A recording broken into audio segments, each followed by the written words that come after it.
All right. I'm sorry, guys, because of the freaking. Is it going? Okay, guys, I'm back for the stream. I'm really sorry for the freaking lag of the issue because in between my freaking internet got crashed. I'm really sorry for that.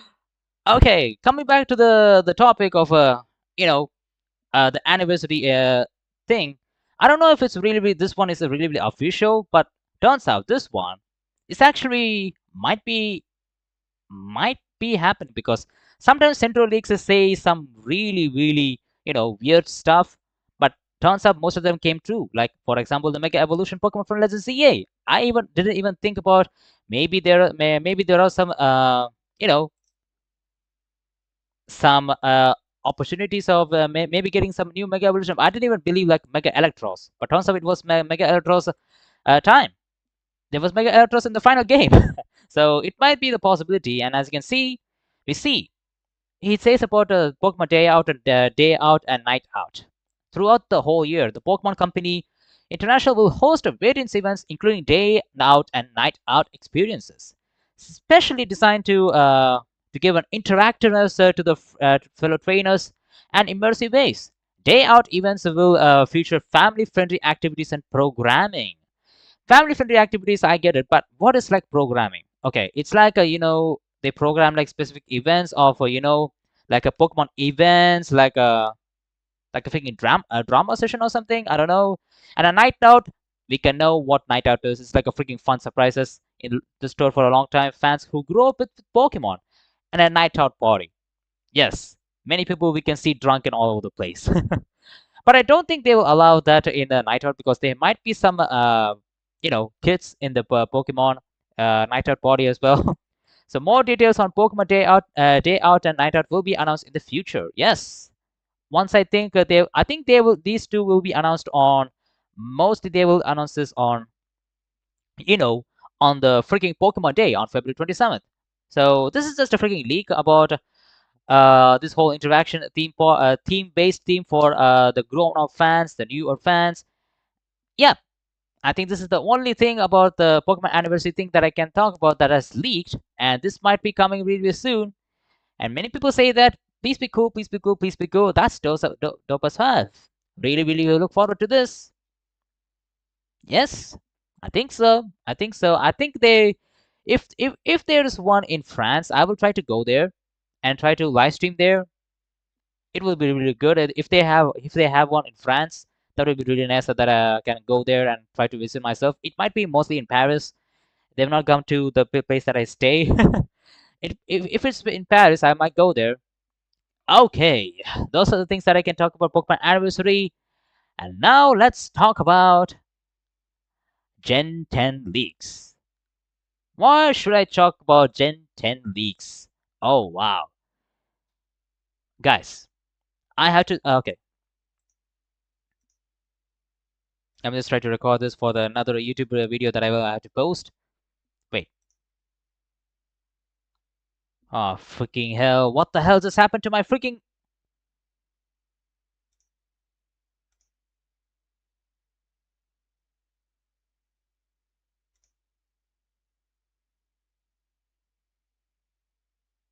Okay, now it's going good. Now it's going good. Okay, that's good. That's good.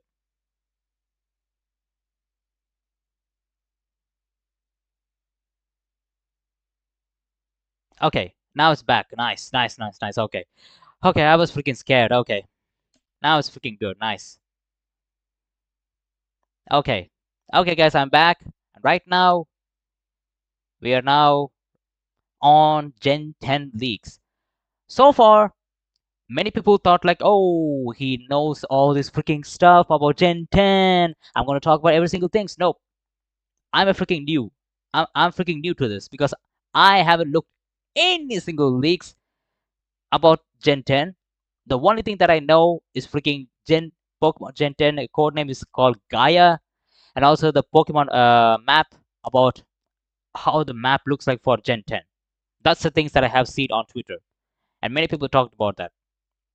And I didn't want to look into the leaks, but until I was waiting for like until like Pokemon Day to get myself a freaking surprise and talk about my opinions on that. But since many people are talking about it, might as well, react to it for the very first time and give you my thoughts. Okay, we are in Gen 10 leaks, and as you can see, we are in the website called Pokeos, which I think it's a website that many people look into the Terra leaks for Gen 10. I think this is a website where you can collectively see what are the leaks so far in Gen 10. And 1 week ago, there was a new leak about images of the maps, and I didn't even see it. I completely don't know what will be there. But I heard information like new images are circulated around the internet for like Gen 10 map leaks. So I'm not going to look into it. I'm just going to straight into it.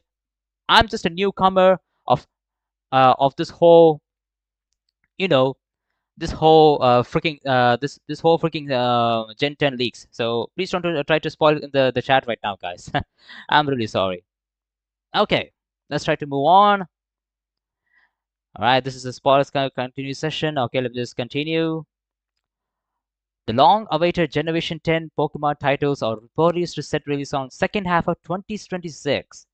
Well, that's what we expect because of the 30th anniversary, with the DLC expansion planned for 2027.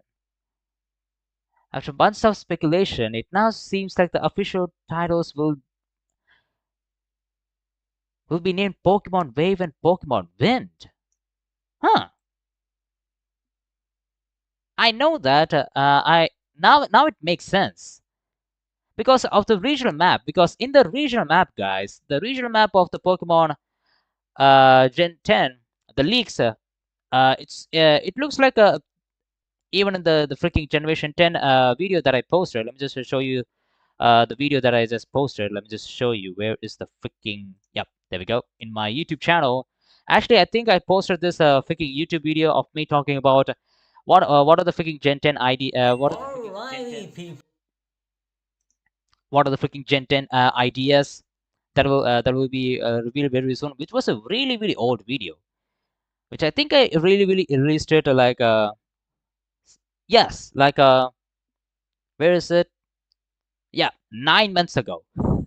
Very very early, 9 months ago. All right, so what I'm gonna talk. God damn, I look so freaking. I look so freaking polished. I look so freaking healthy right here. Look at me. Look at me with the freaking eye bags. Oh my god. Yeah, this is where Central League has started to leak about, the possible Gen 10 map leak. And he told us that it will be like an island-based theme surrounded by freaking waters, and it will be bigger than Alola. So I thought of maybe it will be. I thought he will talk about like Greece and Rome. And as you can see, get ready for Oceanic Adventure. It's true. We can confirm that Gen 10, codenamed Gaia, will take place in Cyclades. This game is planned for the next year for exclusively for Switch 2. And I briefly talked about what are the ideas we can think about. You know, Gen 10 area. As you can see, these are the freaking areas you can explore in real life or for in Greece areas, right around the water sea areas, which looks very very good. But I thought of okay, it might be a really really good choice. They will go for Greece. Actually, really really good island, so you can go right all over here. But turns out, many months later, once the Terra Lake get hugely leaked, it's not freaking a map at all. It's not the freaking Greece map at all. And I don't even know which map is getting inspired for the Gen 10. I don't even know about that. So with you guys, I will try to see what are the what is the main inspiration for the Gen 10, because I thought it would be like inspired from Greece, but turns out it's not. Okay, and this looks like a freaking. It's like a freaking time-based map. Let's see into this. And I assume this is the red line is like it's in the development stage or something. I don't know. Oh, it's like 2024. Like, wait, when was this image posted? Let me see. This image was posted. Okay. Can I see the information? Um, It doesn't show the information. Okay. Um, I think this was released between the region between the time of Scarlet and Violet, because Sudachi's game code for Pokemon games is Sudachi, which is Scarlet and Violet. Ikaku, I think Ikaku is like a Pokemon Legends ZA, and Sanaku is like Pokemon Legends ZA Mega Dimensions DLC. If you know the Pokemon code names, I just looked into the code names on the same freaking website. Let me just show you really quick. This is the website. They also have the code names for each and every single games, and as you can see, Pokemon Pokemon Ikaku is Pokemon Legends ZA. Pokemon Surachi is Pokemon Scarlet and Violet DLC. Pokemon Titan is called Pokemon Scarlet and Violet. I thought Pokemon Surachi is like Pokemon Scarlet and Violet. No, Pokemon Scarlet and Violet is DLC's project name. Okay. If we go back and see right here, we could see some other games as well in the freaking timeline. Okay, this is interesting. Okay, seems like there are so many games right after freaking Legends ZA. And the timeline map, as you can see, it's in the freaking column wise. Wait, does this mean like Gen 10 was already in developments in 2023 at the start of 2023, right after like Scarlet and Violet got introduced? Okay, I mean it makes sense because Gaia is like the next generation for Scarlet and Violet.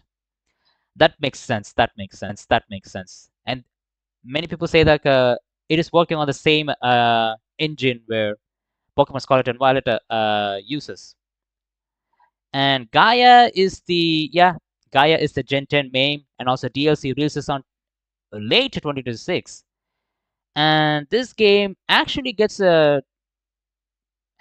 trying to release on 2026. As you can see in the map right now, this end arrow mark says like it will be released in the mid 2026 or later year of 2026. So there might be a possibility this might be Rio.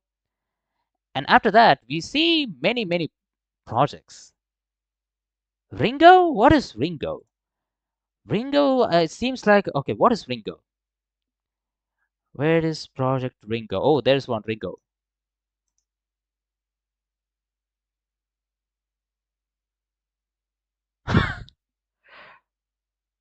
Legends 3? Galar? What the hell? Ringo? What does Ringo mean? I mean, some of the coordinates doesn't even make sense. Ringo, I don't even know, but Legends 3 Galar? Oh wow, I'm really excited for that. And I hope that this freaking Project Ringo is like an open world like Pokemon Legends Arceus. Because I really hope they'll go for the past again, the past storyline where how the freaking Pokemon Darkest Day got introduced.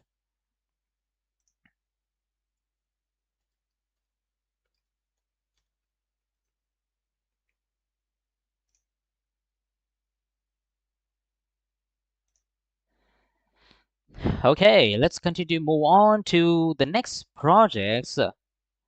Ringo seems like, wait, I'm confused. Gaia seems like it's set to release on 2026.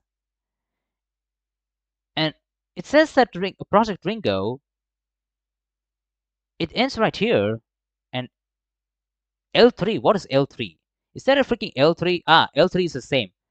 I assume L is like a freaking Legends Arceus 3. Wait, Project L2 scrapped Legends Ho-Ho and Lugia? They scrapped a freaking Johto?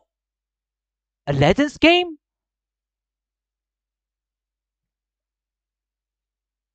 So the rumors were true back in the day, like 2024. There was a rumor circulating about we might get a freaking remake of Black and White or a Legends game or a Johto. So those rumors were real. because at that time leaks of many early scraps of Pokemons when the time those got leaked. Oh wow! So they scrapped a freaking Legends game, Hova and Lugia, and started a new one, which is Legends Galar. Oh, things getting a little spicy. But you know what's more spicy? The timeline ends right here. Right here, middle of 2024. Does that mean, because it says this Ikaku Pokemon Legends ZA set to release on end of 2024, and we got it at end of 2020. We didn't get on we didn't get this on end of 2024. We got this guy at the end of 2025. So this might be a very early staged timeline based map. I think they might have created this during the time of 2023 or in the early stages of 2024, because they didn't even think about they thought of releasing 2 Legends game in a freaking year. I think this is a very old timeline map for the game releases for Game Freak. Wow, Legends game in 2024. We should have got freaking Legends Galar. Oh wow, we should have first got freaking Legends Galar, and after that we should have got for Legends ZA. Wow, there is a I'm freaking shocked. All right, it seems like the next project is called Project Seed, which set to release on end of 2025. Okay, and Project Seed is like an open world game in Japan that connects Kanto, Johto, Hoenn, and Sinnoh. Okay, this is where it gets okay. Kanto, Johto, Hoenn, and Sinnoh, because if you guys don't know, these are the regions are inspired from the regions of Japan. These regions, Kanto, Johto, Hoenn, and Sinnoh, their real life based locations are inspired from each of the regions from Japan. And there is a really big open world they thought about where you can explore all of these 4 regions in a freaking one game. I think they are still working on this, because it still says that they are still working. We might see it very soon. Legends Galar open world S game where you can move around in Kanto, Johto. Oh wow. And as you can see, there are some new games below here as well. Mega Oasis with the DLC. What is Mega Oasis? Mega Oasis Pokemon Pokopia. Ah, the game where you can build your it's like a building simulator, like a Minecraft simulator. And that game has a freaking DLC? Okay. Okay, it is set to release on the in the initial map stage of the freaking timeline map. It says that it will is set to release on later 2025, but turns out it will be releasing very late stage on 2026, I assume, with the DLC, I assume, because I don't think there are many people still excited for this game. I think they will release very early the DLC like Legends ZA they did. And next we can see is Mega Turtle. Mega Turtle. What is Mega Turtle? Is that a freaking Mega Turtle? Ah, there's Mega Turtle. Pokemon Home. Okay. Mega Turtle. I assume like this is like a Pokemon Champions is coming on the is coming very soon, right? And many players, if they want to import their Pokemons from Pokemon Home to Pokemon Champions, maybe this project, Pokemon Home, Pokemon Mega Turtle, will really help you to store all the Pokemons and allows you to go use those Pokemon in the freaking Champions game. I think this is the usage for this freaking Project Mega Turtle. Project Synapse. What is Project Synapse? Um, there's no Project Synapse. Spin-off games. Oh, there is Synapse. An unreleased project between GF, ILCA, TPCI seems to some sort of a Splatoon kind of like a multiplayer game for Pokemon. Wait, I think I have heard about this. I heard about this freaking in a freaking leak from Central Leaks, I think, because I think I do remember like he talked about this uh let me just look into this. Project Synapse. I think he talked about this. Project Synapse. I do remember remember seeing Project Synapse like this, like it's like a freaking Splatoon shooting game where you can ride Pokemon with a freaking Garchomp. I think I remember that. Okay, Pokemon Synapse. Let's search about that in the X. Let's see.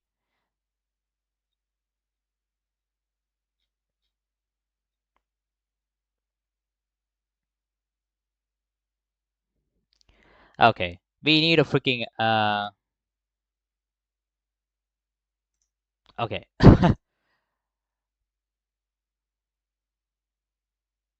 I'm just trying to open in a new tab or something.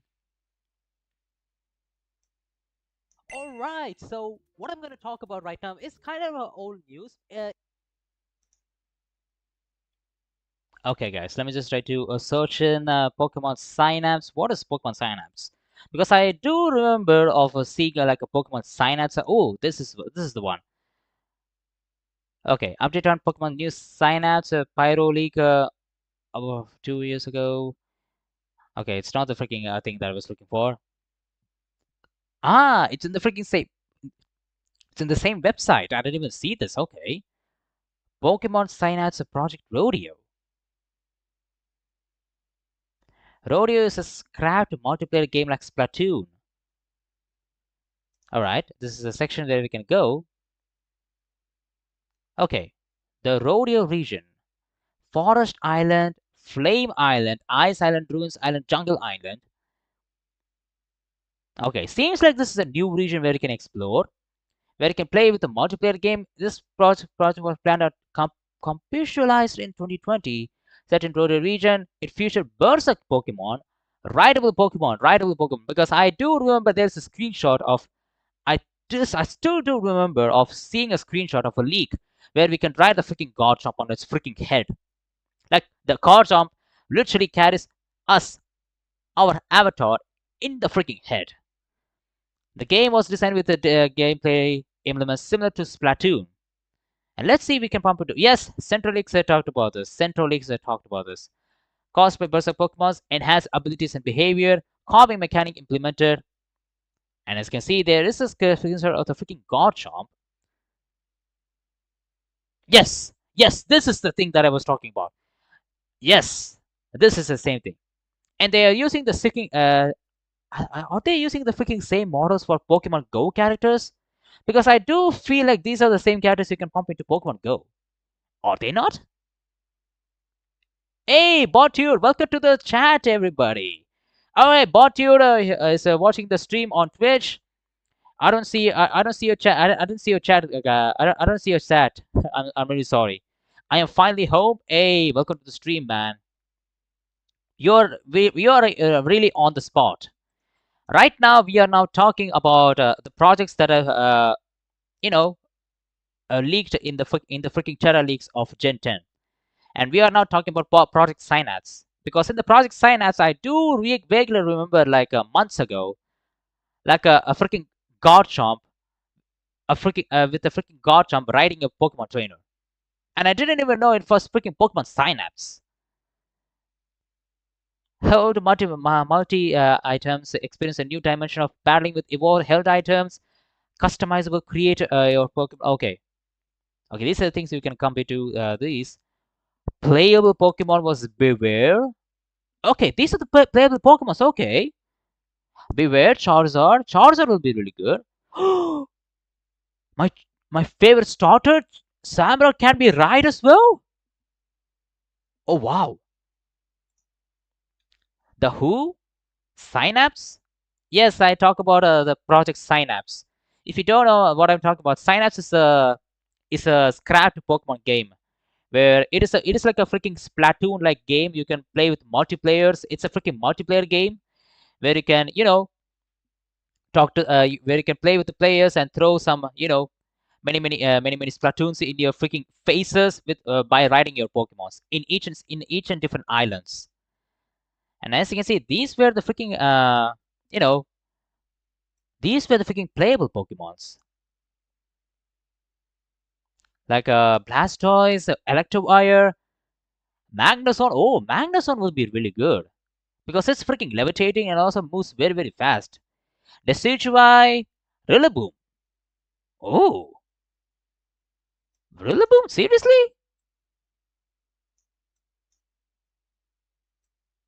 Okay, that is actually really cool. Imagine walking yourself a freaking Rillaboom. That was actually really good. Obama Snow. Oh, that will be really not that great. Drapion, Golurk. Oh, Golurk will be really good because Golurk is like a freaking rocket. He will move you around with a freaking rocket. Garchomp. The screenshot of Garchomp where you write a freaking Garchomp is actually really cool. Zacian. Solos. No, this is not a freaking solos game. It's a freaking multiplayer game that you have to play. But this is a freaking scrapped Pokemon game. Hatterene? How the hell is freaking Hatterene can be a rideable Pokemon? And also how Golisopod? I mean Golisopod I might think of it because it's a freaking huge of a freaking bug. Tyranitar, I can get it. Dusknoir, okay. Salamence and Hydreigon, I can get it, yes. Oh, Corviknight will be really nice to ride on.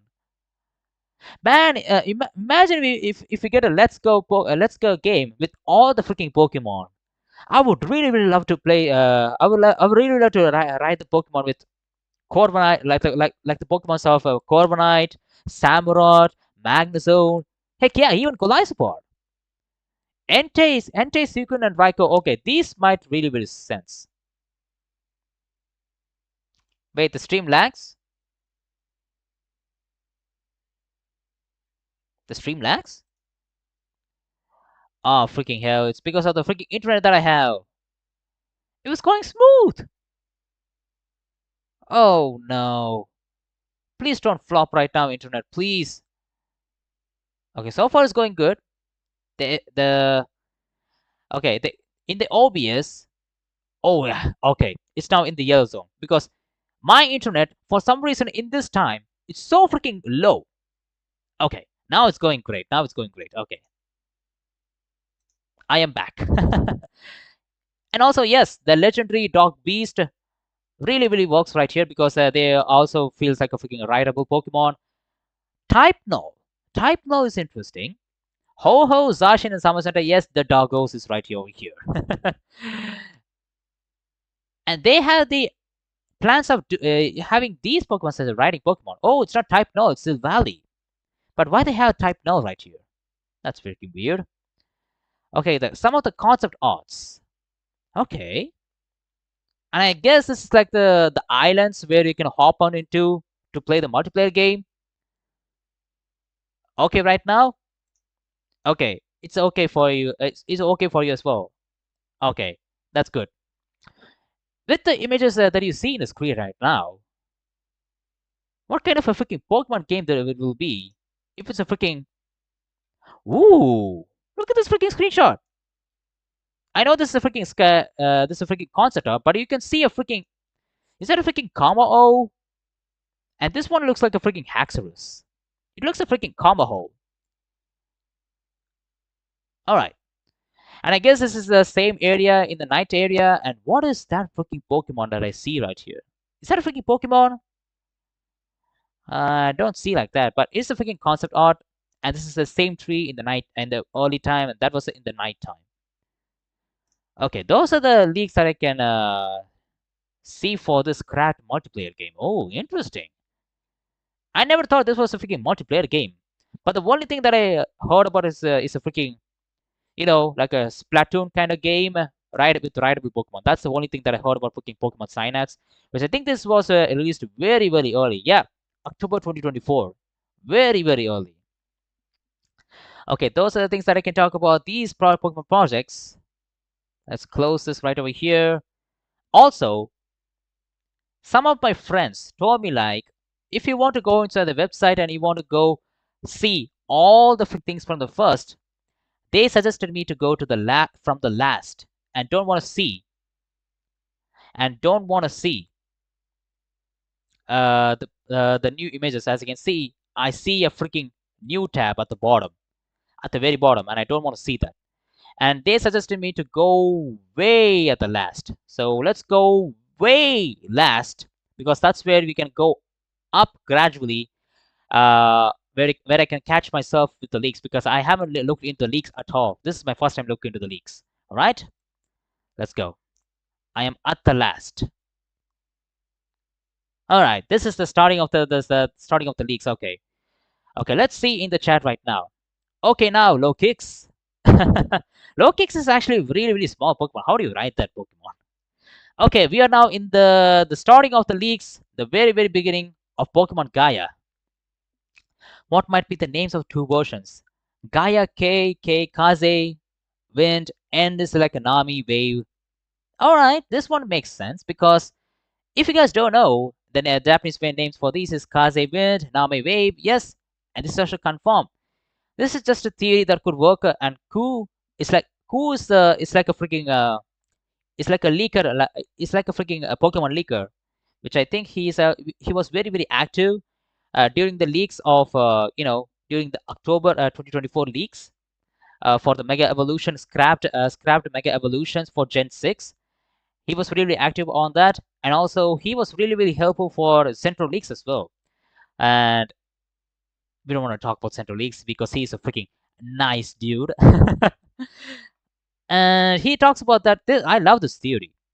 And cool, the first members, I mean, one of the first leakers who knows what we can expect, and he knows the freaking titles. And we might see the titles of Wind and Wave very very soon on the freaking Pokemon 27th anniversary, 27th on Pokemon Day.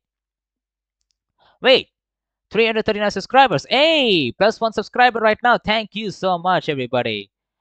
And also the recent videos that I posted for Pokemon Fusa's Meteor and every single gameplays that I posted.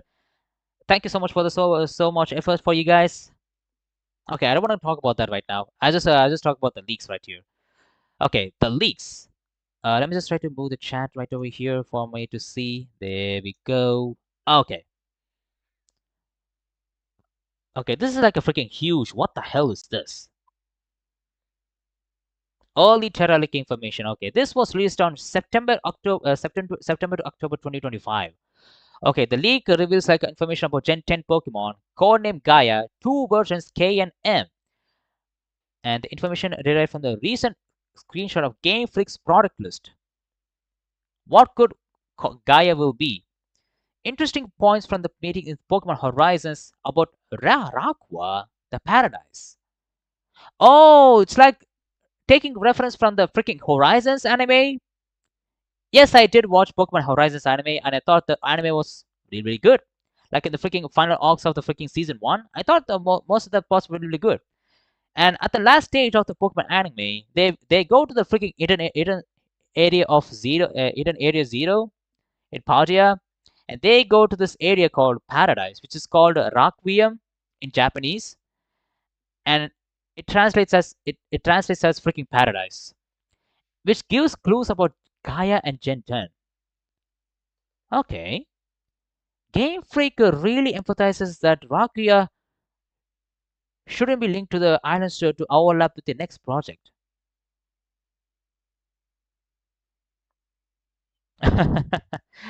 Okay.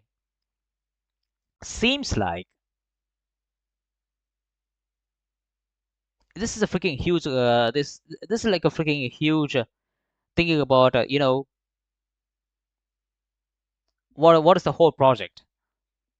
Like I'm just gonna try to go through this very very fast, because it's a freaking huge conversation they will talk between, like, I think between Sugimori and also the developers. Okay, what Gaia could be? Island theme, we know that. Multiple islands, we already know that. Progression by visiting different islands, we know that as well.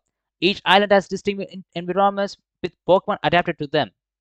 So one might be a freaking desert theme, one might be freaking ice mountain theme. Okay. A legendary Pokemon's power shapes or influence the islands. Ah, okay. Wait, what Gaia is not? What Gaia is not is it's not just an island, not an underwater theme. But it says that would it be okay if it okay Matsu Suava? I think he's one of the lead developers of Pokemon. I think he says that would it be okay if it was a freaking underwater temple from the beginning rather than an island? And Omori says that underwater would be fine. If it's like Atlantis of Ryugu Castle, it probably won't overlap. If there's a special ecosystem underwater, that should be okay. Okay, this confirms that there will be a freaking underwater sequence. Are we going back to the freaking underwater sequence?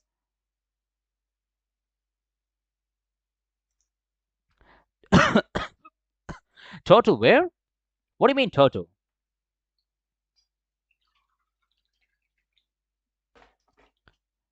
I mean, we can. There might be a possibility we will go for the underwater sequence. Island is equal to total. Oh, okay. So are you telling me like it's like a freaking code name for this? For island is like a freaking total.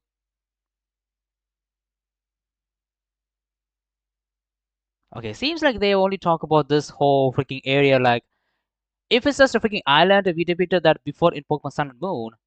It's not like a freaking concern. But if Rakwa is one of the Savior islands, it might be overlap with the considerable with the GF. What GF is thinking? GF? What is GF? Okay, they're talking about creating each islands that it doesn't feel like the same repetitive islands that we explored in Alola. Okay, so what we can overall think about this is like this is just a freaking early leak, like what Gaia would be, and what's the setting, what's the whole environment we will get in Gen 10. For me, yes. Okay, you say so, man. Oh wow, this is a huge. What the hell? It's going good. Oh wow, this is going. What? Whoa, whoa, whoa, whoa, whoa, whoa! What the? I see a lot of things. Okay, let's start with the okay development environment and engine changes. Internal Game Freak says about Pokemon Gaia marks a significant shift in how the development environment itself is treated. In the previous projects, such as Ikaku, which is Legend ZA, we talked about in the previous stream, improvements to tooling and workflow were often deprioritized in order to focus on delivering features. Okay, okay, I love where this is going. Over time, this approach led to increasing frustration among developers, and particularly over usability, stability, and overall comfort during development. Well, I hope they don't go broken like Ubisoft is. Okay, next is they talk about they try to improve on the freaking restructuring of the mess of Pokemon Scarlet and Violet is.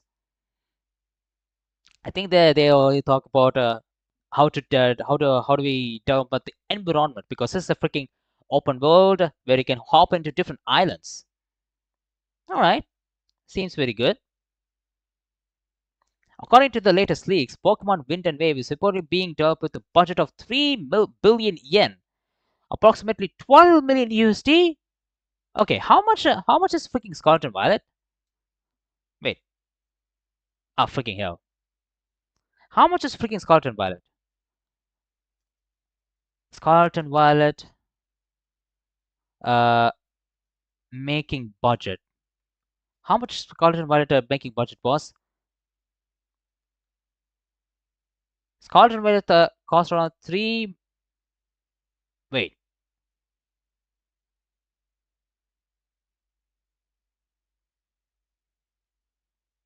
wait. Okay, Scarlet and Violet goes for like 300. Wait, is this like a freaking billion? Is this like Okay, I have to look into this because it doesn't. Let me just look into this.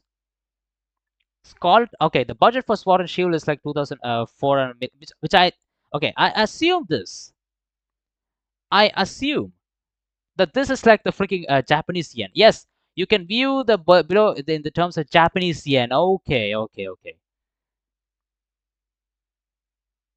Scarlet and Violet is 3,219 million, which is the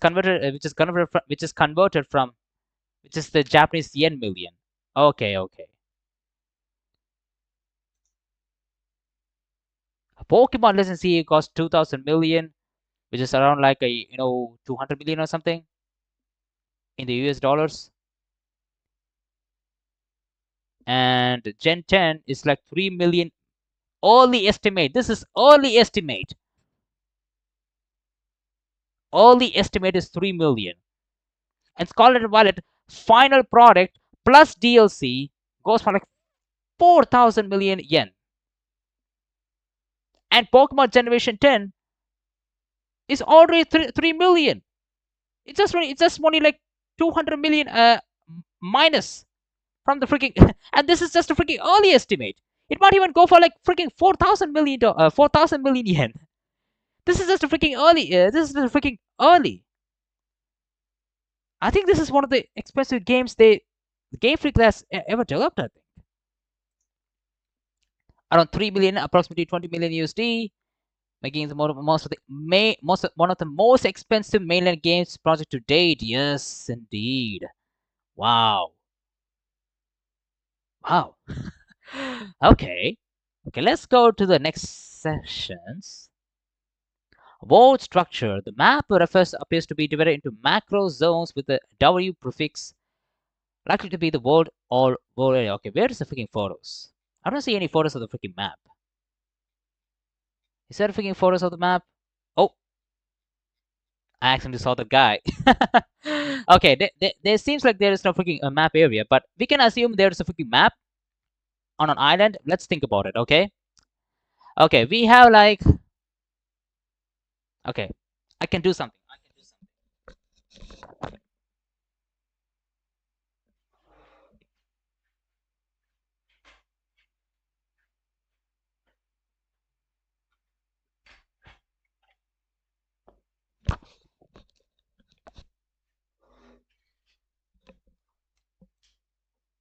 Okay, we are now back.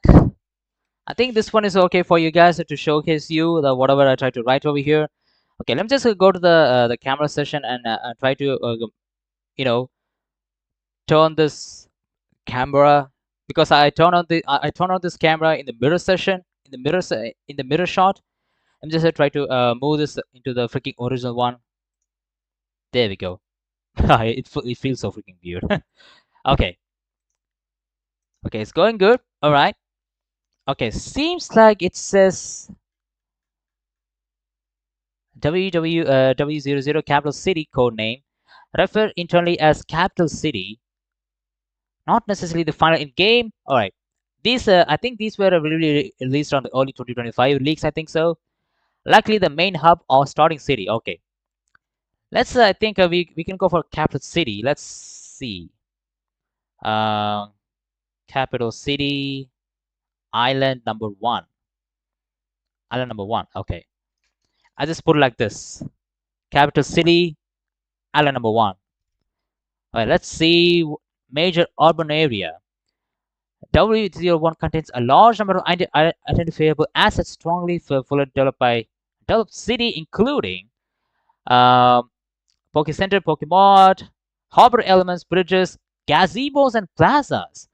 Wait, how big of an area is this? Tree houses and tents, waterfronts and court-like areas, relic/tower-like structures, trail or challenge-like real assets. Does this feel like a freaking Alola? Because in the freaking Alola game where you can instantly go to the next city, it kind of feels like that. It kind of gives me like the freaking tropical vibe to me. W01, is it in the same city? W is divided into macro zones with the label W with prefix, likely to standing for world or world area. I think WO1 feels like a freaking large area.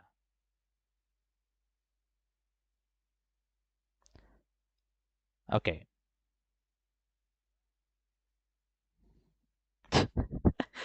Okay. Urban area WO1 W00. Woo! I wrote W00 like this, and it spells like woo. And this one is the freaking urban area, as you can see right here, W01, right over here. I just said draw like this, and just to make sure, I think of myself, okay, this game might be a little bit big. Okay, W03, present, but with very limitable extractable detail. All right.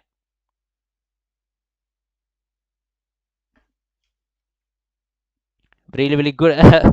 Really, really good island, right? As you can see, W03 then. Very limited area. I think this is the area where you can pump into the legendary Pokemon, I think, because, most of the legendary Pokemon you pump into right here, as you can see, most of the things, most of the areas you can pump into the Pokemons, they always go to the areas that is very, very limited where humans can't go. And next thing we can think of is W0. Okay, where is W04? Oh, these are the areas where you can leaked that has really, really good information. Okay. Next is a snow region. Okay. Snow region is clearly definable as a cold biome. Snow, ice, cliffs, frozen surfaces. Okay, this seems a pretty huge area because this feels like a freaking huge area we can explore and get some ice Pokemon. We can get ourselves freaking Snom, the legendary Snom in this area. And also frozen surface as well. Wow, wow, wow, wow, wow. This is actually really, really great area.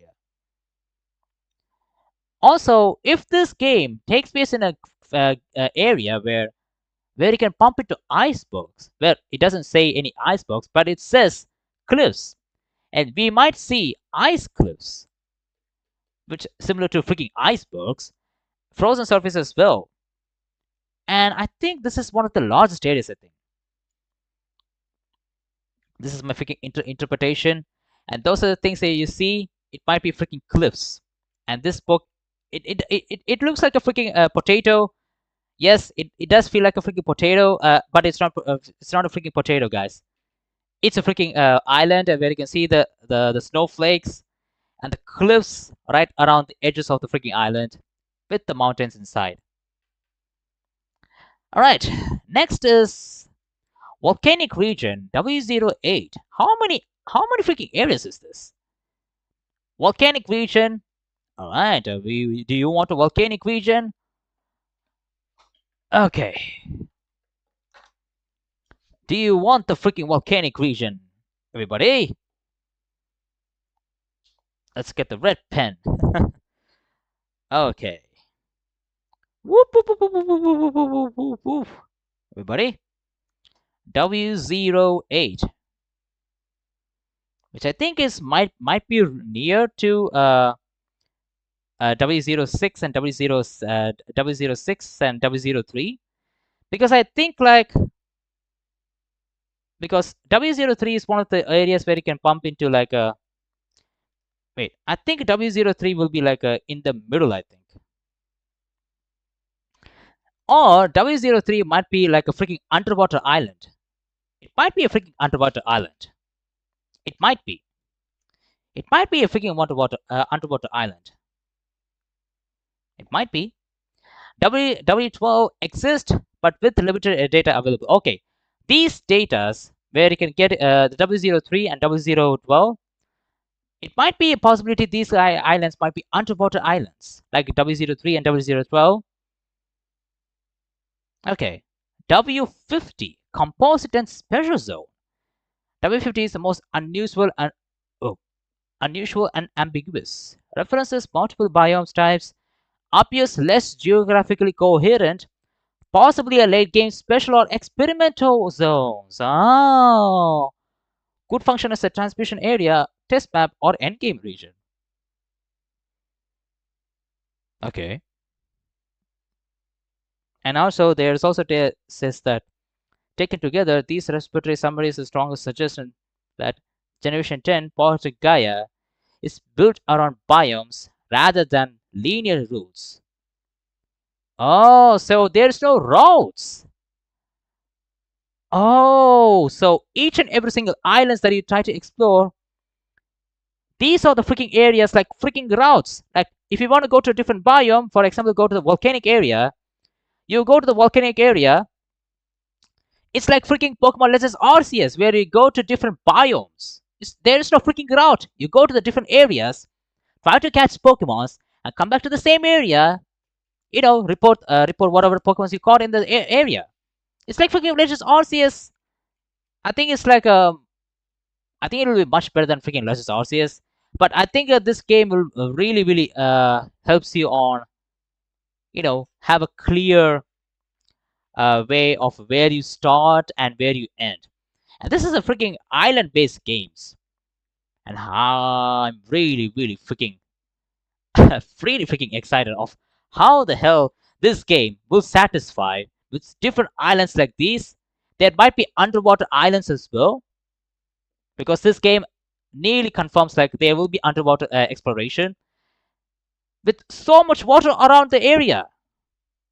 Like we know the freaking graphics of freaking Scarlet and Violet. How are they going to improve with like 2 years? I mean 3 years, because Scarlet and Violet got released like 3 years ago, right? Idea reminds me of a Gen 3 mixed with Alola. I think Gen 3 is still. It still feels like a freaking area where there are many routes, but most of them are like freaking explorable. But I don't think these areas. But I think these areas will be more explorable, like 99% sure, because Gen 3 games, if you see the Gen 3 games, you have exploration, but it's more limited. Like there's only freaking blocks of pixels you can go inside some of the areas, get some items, pump into some characters. That's what I meant. Yeah, that's what he meant. I get that, but for the guys who's watching the stream right now, I have to explain to them as well. uh, yeah, exploration part will be much higher, but there might be also be a disadvantage for that, because if there are too much side quest, because there are also some people for Legend ZA, they complain that there are so many freaking side quests. They say like, oh, there are so many freaking side quests, man, and we don't freaking care. We just want the freaking game to be fun for battle. That's it. And I'm the kind of guy who love games which have a really cool side quest. And Legends CA has some really cool side quests with Pokemon, and I really loved some of them in Legends ZA. And if they follow that some kind of a side quest for that in Gen 10, that will actually really good. ZA side quests are really big. In fact, other than the main story.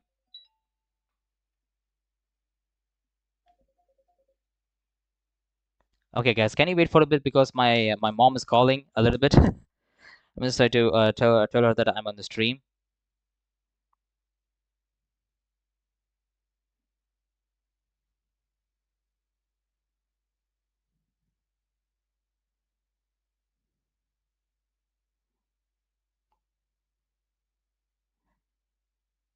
Okay, we are back right now. All right, let's see.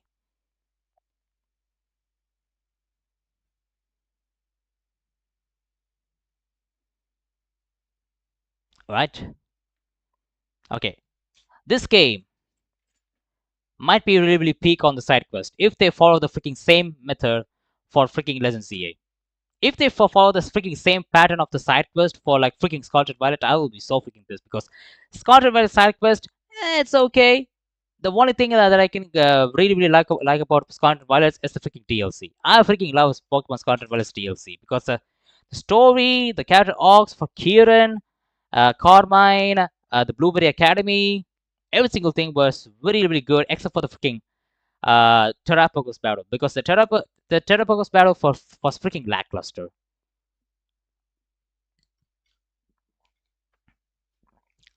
All right, moving on. They say like Project 10 Gaia was built on biomes rather than linear routes, and deeply tied to environmental features, featuring a major weather-based what? Wait, what? Weather-based mechanic margin? When do they have a when do they have a collab with Dragon Ball Z? Like there is a there is a freaking mechanic called margin. What do you mean? Cast form mega conformed? I mean, a new mechanic, not a freaking new mega, but we can see a regional cast form though. Margin just means devils, no? Yeah, I know that, but the thing is, I just want to tell a pun. That's it. I just want to tell you a pun. That's it. I know what margin is. Margin is not like it's not like a mostly evil. It's like devil. It's like a worship. It's like a freaking another form, another name for devil. I think so in Japanese. I think margin. Margin is like evil magic. As always, all information will be section of the unofficial leak methods. Represents early or mid development data and may be changed significantly before release. All right. This leaker, this thoroughly confirms that these are really, really old leaks, and they might be. And once right now, we don't even know what is the status of Gen 10 because these leaks came from the 2024 game files of a very, very early stage of a Gen 10 game. And right now, there might be huge changes. In fact, there might not be a freaking weather-based mechanic margin, which I'm 90% sure not, but there might be a possibility there. Most of the things like these freaking islands that I talk about, there might not be a freaking snow region, there not be a freaking underwater region. There might not be. Okay? Okay. Okay, that is the world structure. Biomes, 5 deserts, 2 grasslands, 2 snowfields, 2 volcanoes, and 2 wetlands. Nice. Okay. Those are the things of the biomes we can completely get. Desert is really intriguing. What kind of freaking islands we can pump into that has 5 deserts? And the deserts in freaking Pokemon Scarlet and Violet, you know you know the freaking third gym leader, you know the water type gym leader, right? Who lives in the freaking middle of the desert? That freaking area was so freaking bad. And I didn't even love going back there as well because I've only gone back there because of the freaking outbreak of freaking Rufflet and Lore Vesta. I've only gone for there just for that. And other than that, I didn't even go for any other reasons, just for complete my Pokédex. I don't know, 5 different regions? Island Turtle, Island Boy? Wait, that doesn't mean like you can. Are you saying like island is mostly considered as a freaking desert biome or something? Yes, there are so many freaking sands on the beach, on the freaking near the side near the seaside. It's not overall island. Okay, I'm not. I might be really, really critiqued if they have freaking 5 desert regions for the freaking Gen 10. I will be so freaking pissed. In fact, I will be so freaking pissed because if the game looks very, very bad, if it looks very, very bad, I will try to mock it by saying in the X, telling that Alola Games did better. Better justice as a freaking island based Pokemon game. Dot.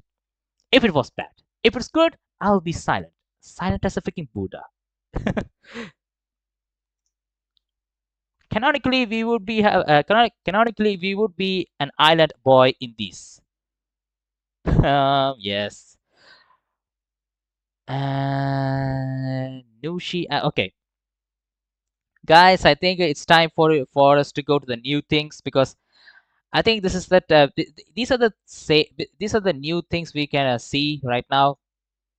I just want to go to the bottom just to see what is the overall thing we can think about, overall thing we can see of what is the whole project looks like. And looks like we see new images that just got leaked. New images just got leaked. Additional information support. Internal July 2024 build has been surfaced. Wait just a second. What the hell? There's no indication about how a representative of his final game. That said, the leaked images offer a glimpse at several environments that appear visually richer and compared to Scarlet Violet. Wait!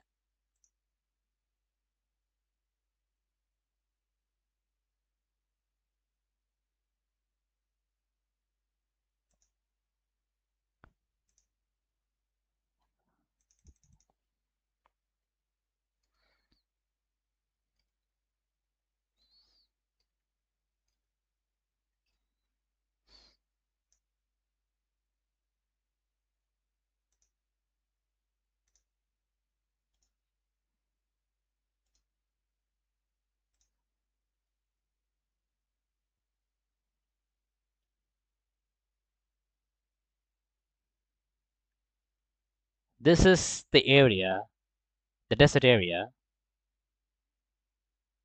in Scarlet Violet. And this is the area, a beta version of Gen 10, desert area. Remind me that this is a freaking beta. And we really do some really not that good of a graphics. We kind of see that, but the textures right here looks kind of better. Yes, like the little details of palm trees, the rocks. You can literally see some pathways in the freaking desert. Yes, you see the resemblance. Yes, you see the resemblance because this game is made on the same engine as Scarlet Violet. But the thing is, you could see some little bit of difference, like the rocky surfaces on the desert, the palm trees. Look at the freaking grass. Grass is like the freaking cut and pasted. I know this is like a freaking beta, but this looks kind of better than the freaking pale desert that we had. Let me just try to go to that. Look at this. What the hell is this? Like, what the hell is this? This is like the freaking. This is so freaking bad. Okay, let's try to move on to these images, man. Ah. Okay. Okay, the character for us is Blood. Might be for copyright reasons. Why the hell my eyes is so freaking big, man, for this? Okay, let me just try to look at the chat for you here as well. Let's go. Gen 10 has finally run at 2.5 FPS. Well, if you try to go for if you put the dot before 2, it will be like 0.22222222225 frames per second. If the graphics looks like this, very well polished, with a really cool contrast of the sunlight, even at the nighttime, we might have a really beautiful game. We might have, and this is just this is the only game that is exclusively going to release only on Switch 2. And Switch 2, we know how Switch 2 works. It's a little bit better, has a 60 frames per second mark, runs smooth butter with Scarlet Violet 60 frames per second. NASA computer is gonna run like this at solid 10 frames per second LMAO. Well, if you pass a game to NASA with the freaking beta game, of course it's gonna run like that. I think this game even doesn't run on Unity. All right, we could see some areas. I think this is like a freaking cave area, like an island, like a grassland area, where you can pump into like, you know, some new Pokemons. But am I seeing this very, very clearly? Because the water reflection, as you can see right over here, is kind of very clear. It's very clear. And it's not, and water reflections is not that very clear, right? Like in the game mechanics, you can't see directly the underwater. As you can see, I can literally see the plant's stem right away passing through the right here.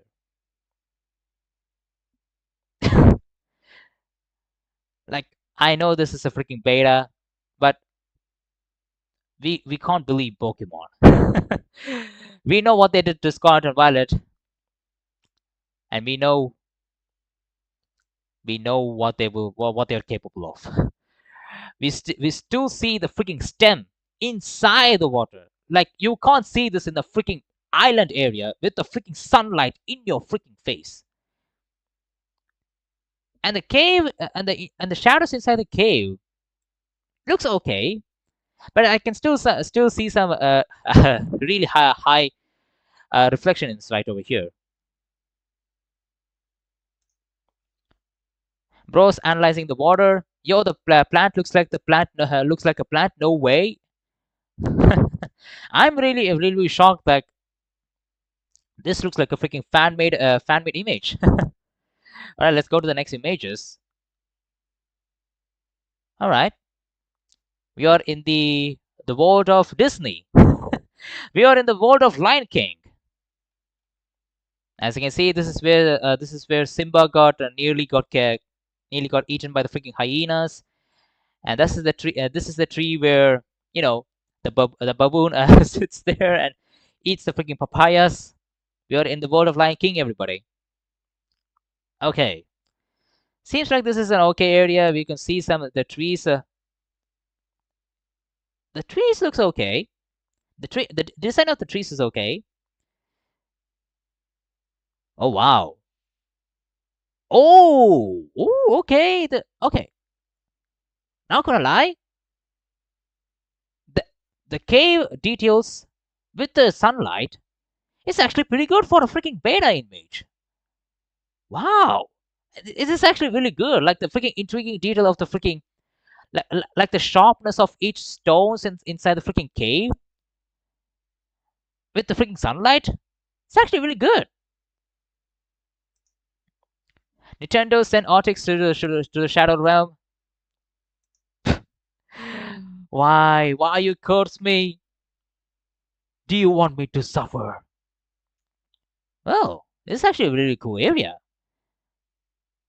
I mean, this is the first game we're gonna bump into underwater since Gen 5, I think. No, Gen 6.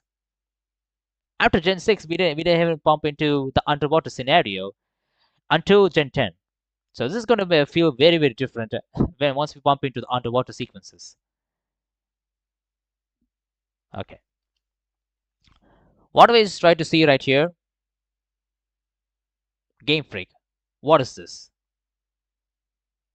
Okay, let me just show you a freaking game that was made in 1995, which is called Indiana Jones and the Infernal Machine.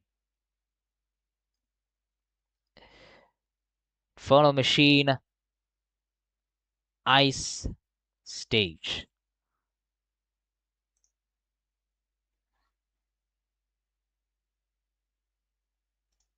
Let me just show you this image. Where's the freaking image? Yeah, this is the image. I know this is like a freaking potato quality, but you can see the image of quality. I can see similar in right over here. Like, what the hell is this? Huh? If you ask me, what is this freaking image? I would say like, okay, this might be a freaking game for the freaking beta images, like a concept art. for a game that was made in 1996.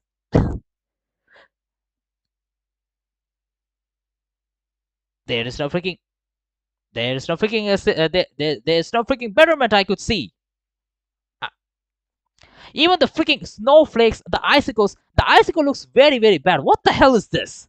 It's like a freaking they slapped a freaking icicle PNG just like in the freaking rooftops in Pokemon Legends ZA. What happened right here? This actually looks very bad. I mean, we do see a shadow for the freaking flags. What the hell this is flag? What the hell is this flag doing? Okay, guys. If there was a freaking ragdoll physics for the freaking flag, and if it messes up so bad, I can immediately say, Gen 10, Game Freak, oil up. I mean, freaking oil up. Your competitors in the Nintendo Switch 2 are doing better games with better graphics. I'm not saying your story, your freaking characters, your freaking characterization, the stories, those are actually really good. Side quest actually really good. That's why I really love Scarlet and Violet. No, not Scarlet and Violet. Not Scarlet and Violet. Let's say yay. But try to improve on the freaking graphics, man. It sucks to pay. It's paining to look the say. It's paining to look like this. And these are beta images, by the way. They might have better they might have improved this. These were released. These were the images in the archive of 2024s. I like the Indiana Jones pick. Yes, even though it was in the potato quality, the setting. I tried to find the game where you can pump into this area. This is a freaking yes. This one has a freaking good quality. Yes, as you can see, yeah, this looks pretty good for a freaking 1996 game. Was this released in freaking 1996? When was the game that got released? When was this game got released? This game was released in Nintendo 64 and Microsoft PC. It was released in 1999. For a 1999 game, it looks pretty good for a Nintendo 64 game. And what are we right now? We are in Nintendo Switch 2 era that has freaking graphics like this, which are graphics very very similar to Nintendo 64.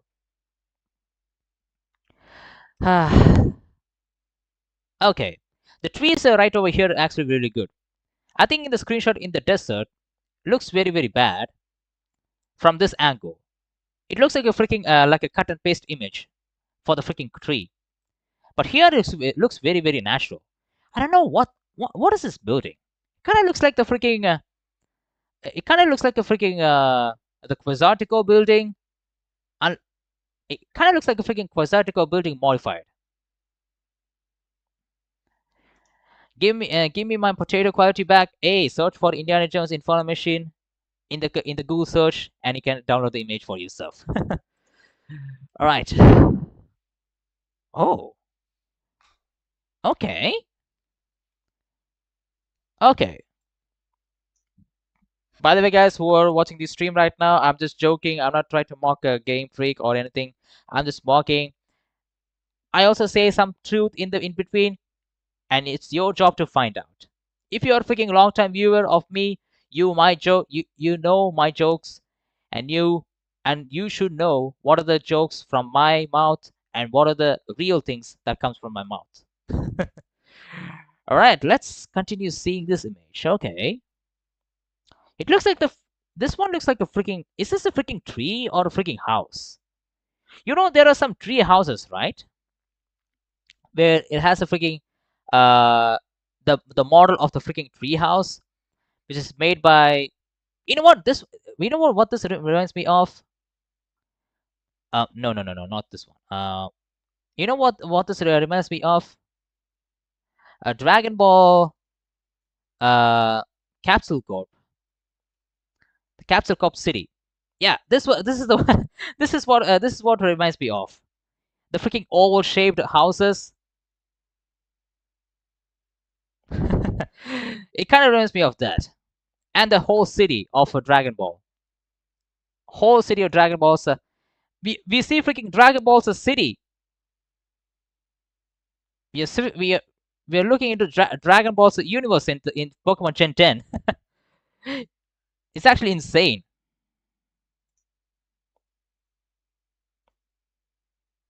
Vibing, Lorax. You're right. Where is Piccolo auto forming?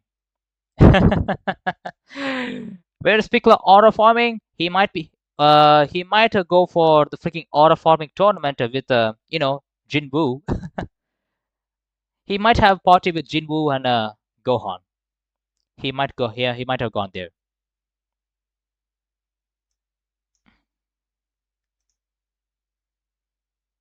Artix knows balls. I have the freaking ball knowledge. Yes, I do.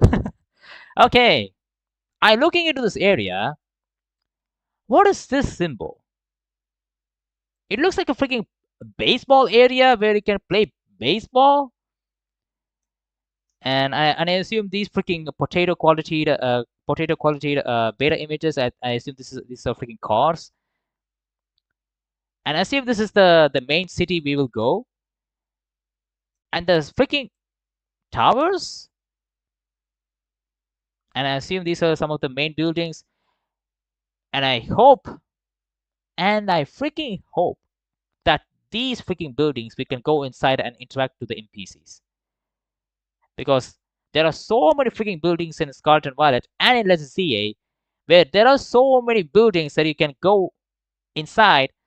You can go some of the buildings, but there are so many buildings that has a huge infrastructure on the outside like these, but you can't go inside, and it's just there, it's not usable, it's not interactive. And I assume every single buildings you can go inside. Mostly it will be really, really good to go inside most of these buildings and try to talk to NPCs, do some side quest. I think this will be really good. I think this is a really, really cool area. I really, really love to see this area well polished in the freaking Gen 10 trailer on Feb 27th. Okay, this seems like another open area. Open savanna biome, I think so. Oh.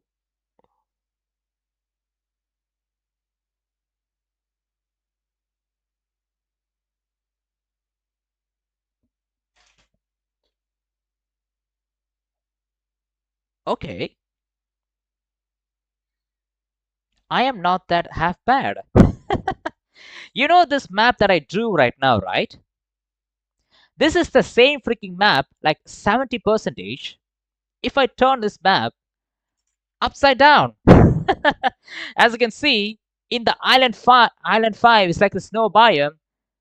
It's right on the top right corner. At the bottom left, the volcanic area, island 12. And capital city is right over here, right at the freaking bottom right. I was nearly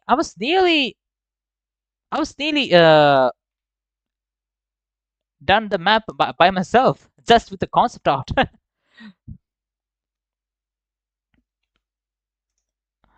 Imagine Pokemon do a Gen X like the normal Roman numeral.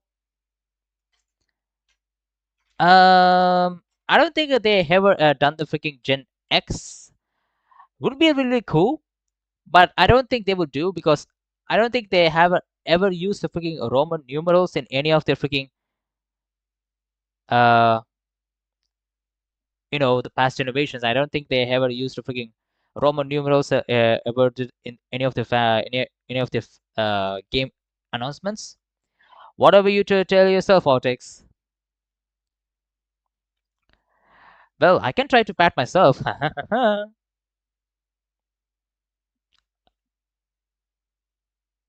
Okay. Okay. Remember in the islands we talked about, before we look into these images, there were some islands called Capital City, and Capital City is right over here. I think we will start on the island right over here, Capital City, and right after that, we assume we will either go to Island 8, which is I think which is the first area we will go, and after that we will try to go to the next area, which I think it will be right over here, or we can straightly go to Island 16.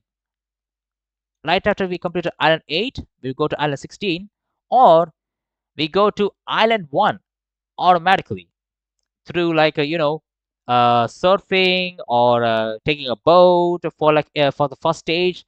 And after we complete the island 1, we go to another islands, maybe Island 2, Island 11, Island 3, Island 5. And see, these are some of the islands. Like, these are the confirmed islands these are the confirmed islands in the freaking Terra League.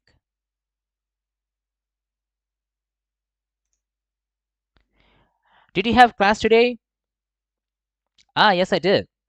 There was a freaking class today for computer vision. It's like how you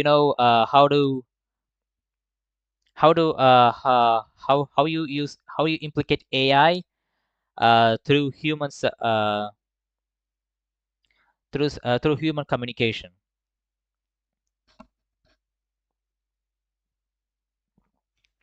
So you're smart. Ah, you can say so from a guy who is not that very good on the subject. But if a guy is really good on the subject, I would say I'm a freaking naive. Right? Seems like this is the area where you can go most of the areas, as you can. Okay, if I look at this island and give it to me and say like, okay, this is the Gen 10 map, and ask me like, oh, what's my opinion, I would say, huh, all right.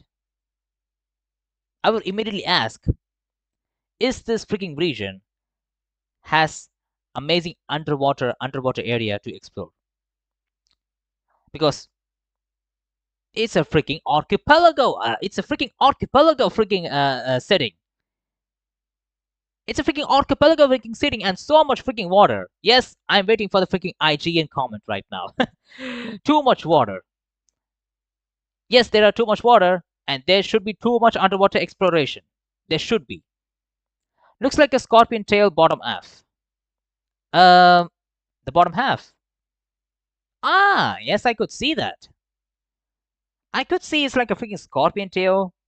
This looks like a freaking head in the middle one, and as you can see, it looks like a freaking scorpion tail.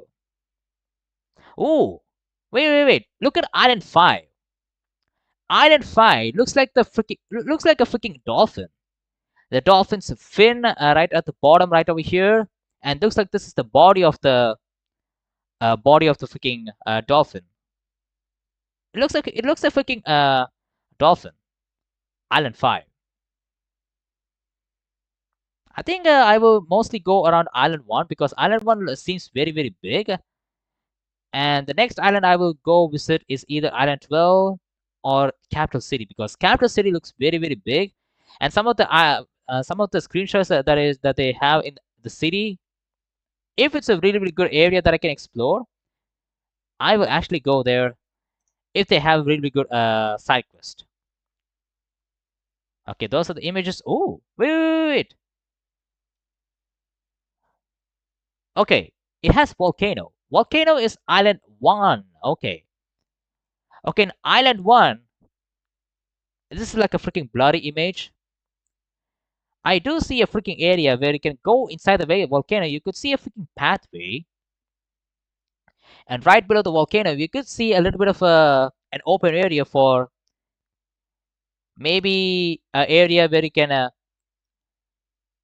you know, park your ship right near the harbor area. And we can land over here and try to explore all over the volcano. And there is an entrance going inside the volcano. Okay. Oh, ooh.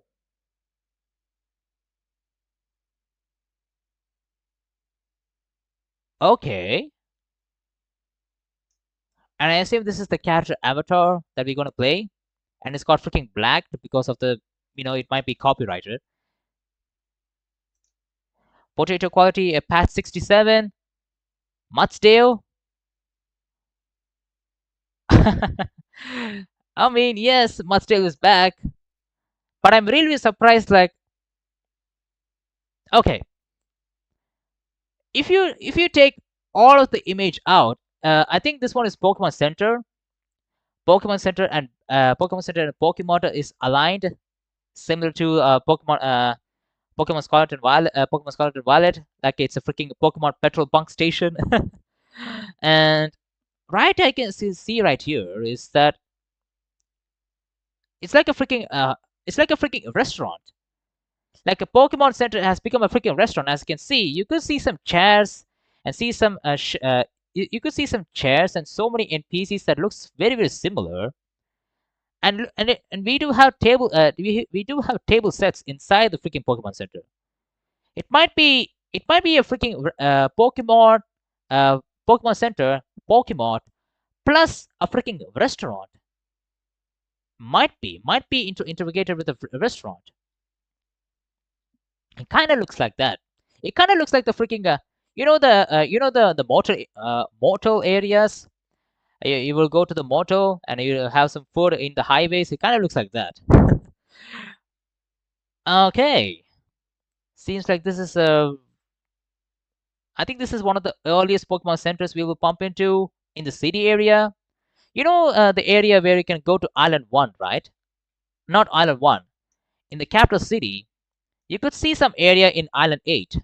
It seems like there are some city areas. I think this one looks like a freaking building area. And once we bypass this capital city, we might pump into our first ever Pokemon Center outside as a city center, outside capital city. And it looks pretty good for a freaking beta image. Nice. All right, so those are the images. The new images. Oh, there are some. Oh, wait. There are some locations. Okay, I have to look into this.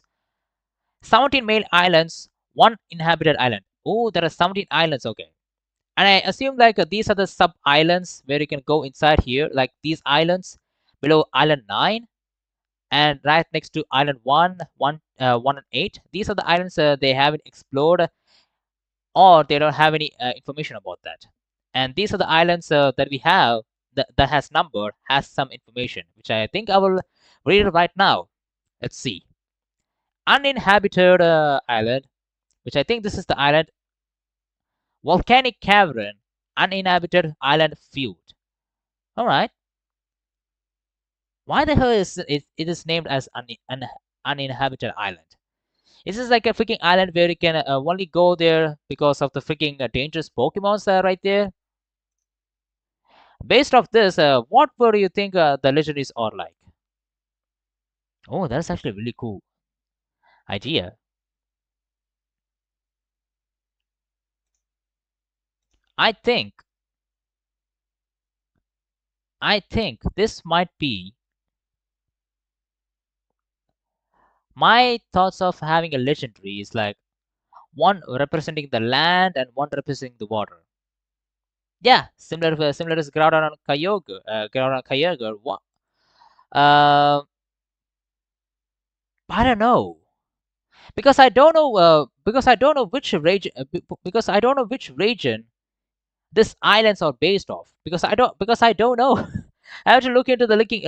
I have to look into the leaks, and if I look into the region of what this Gen 10 is based off, I will have some idea for now. I will look into that. I will look. I will have. I will think about it and give you an answer really, really soon. Okay, Island 1. Oh, this is Island 1. Island 1 is right over here. It's right over in the middle of the area. Are you saying like we are not going to capital city? Is capital city is not our freaking starting point of the game? We do we live in Island 1 or something? It says starting island. Hotel area, hotel entrance, players room, observation deck, northern wasteland. Lava area, Margin, margin research level lab fire. Woobat tunnel, and there is a Woobat tunnel. Okay, Woobat tunnel and northeastern terraced rice fields. Rice fields? Okay, rice fields. Woobat tunnel, and what is margin research lab fire? I don't.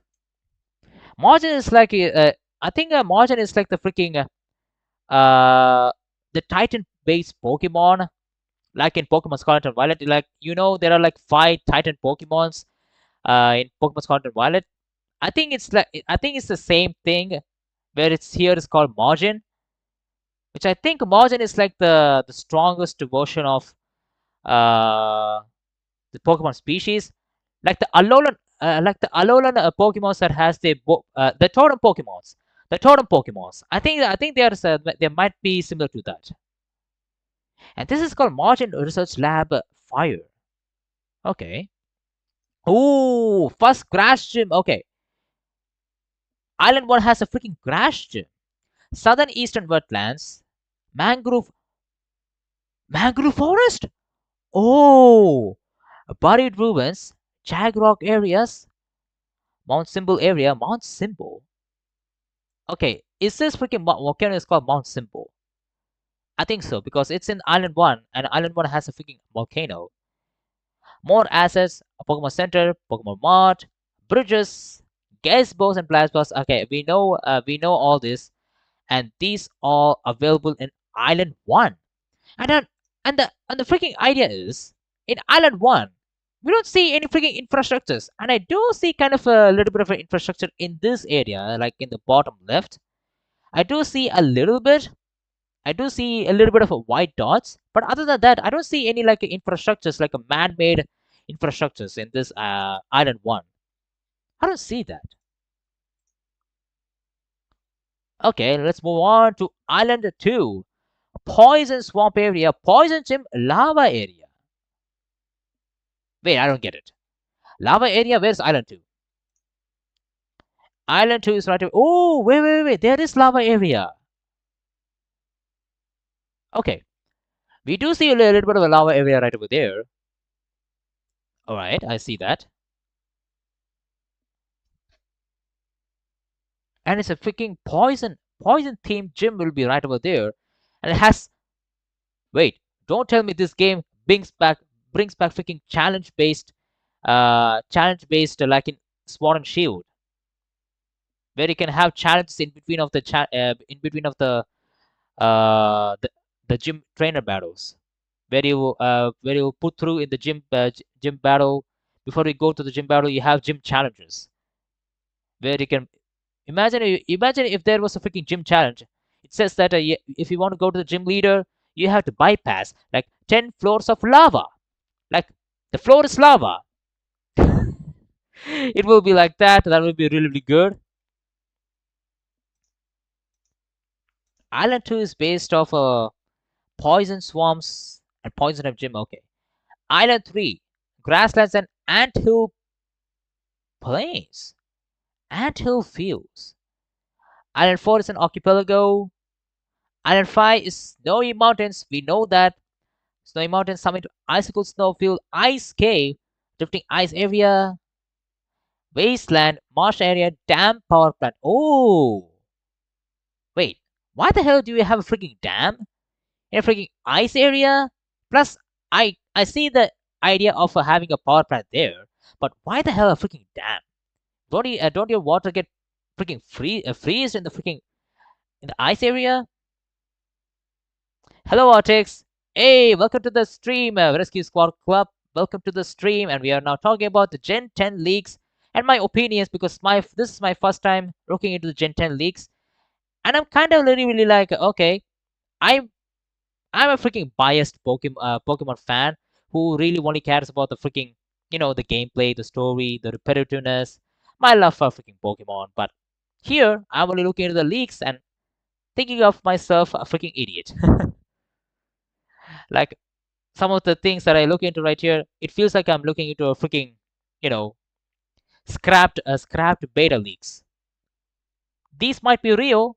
These might be real because this is a huge freaking file, and most of the things are right over here is old freaking news, and there might be some updated versions of these once the Gen 10 review trailer is posted on Feb 27th.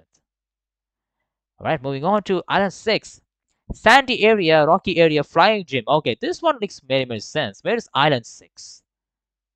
Where there's no Island 6. Oh, the Island 6 is because we don't even know. Okay,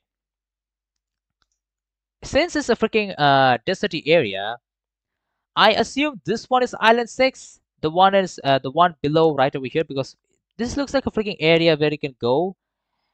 And it might be a possibility this might be a really good area for to get a flying type gym because it says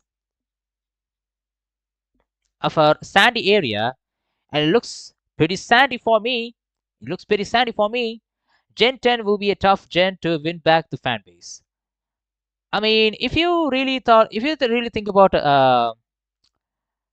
Gen Scarlet and Violet, I think that's the only game many people like the OG Pokemon fans came back to the Pokemon franchise because they thought like, okay, this is a huge freaking Pokemon project, and Pokemon didn't deliver, and many people got disappointed. And once Legend ZA came around, many people love Legend ZA because of the freaking, you know, the fun side quest, shiny hunting, and other than that, there's nothing.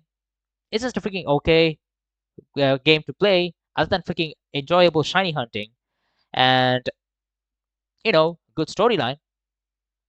But Gen 10, I think we still have a little bit of a fan base from old generation fans that still have a really good hype for this.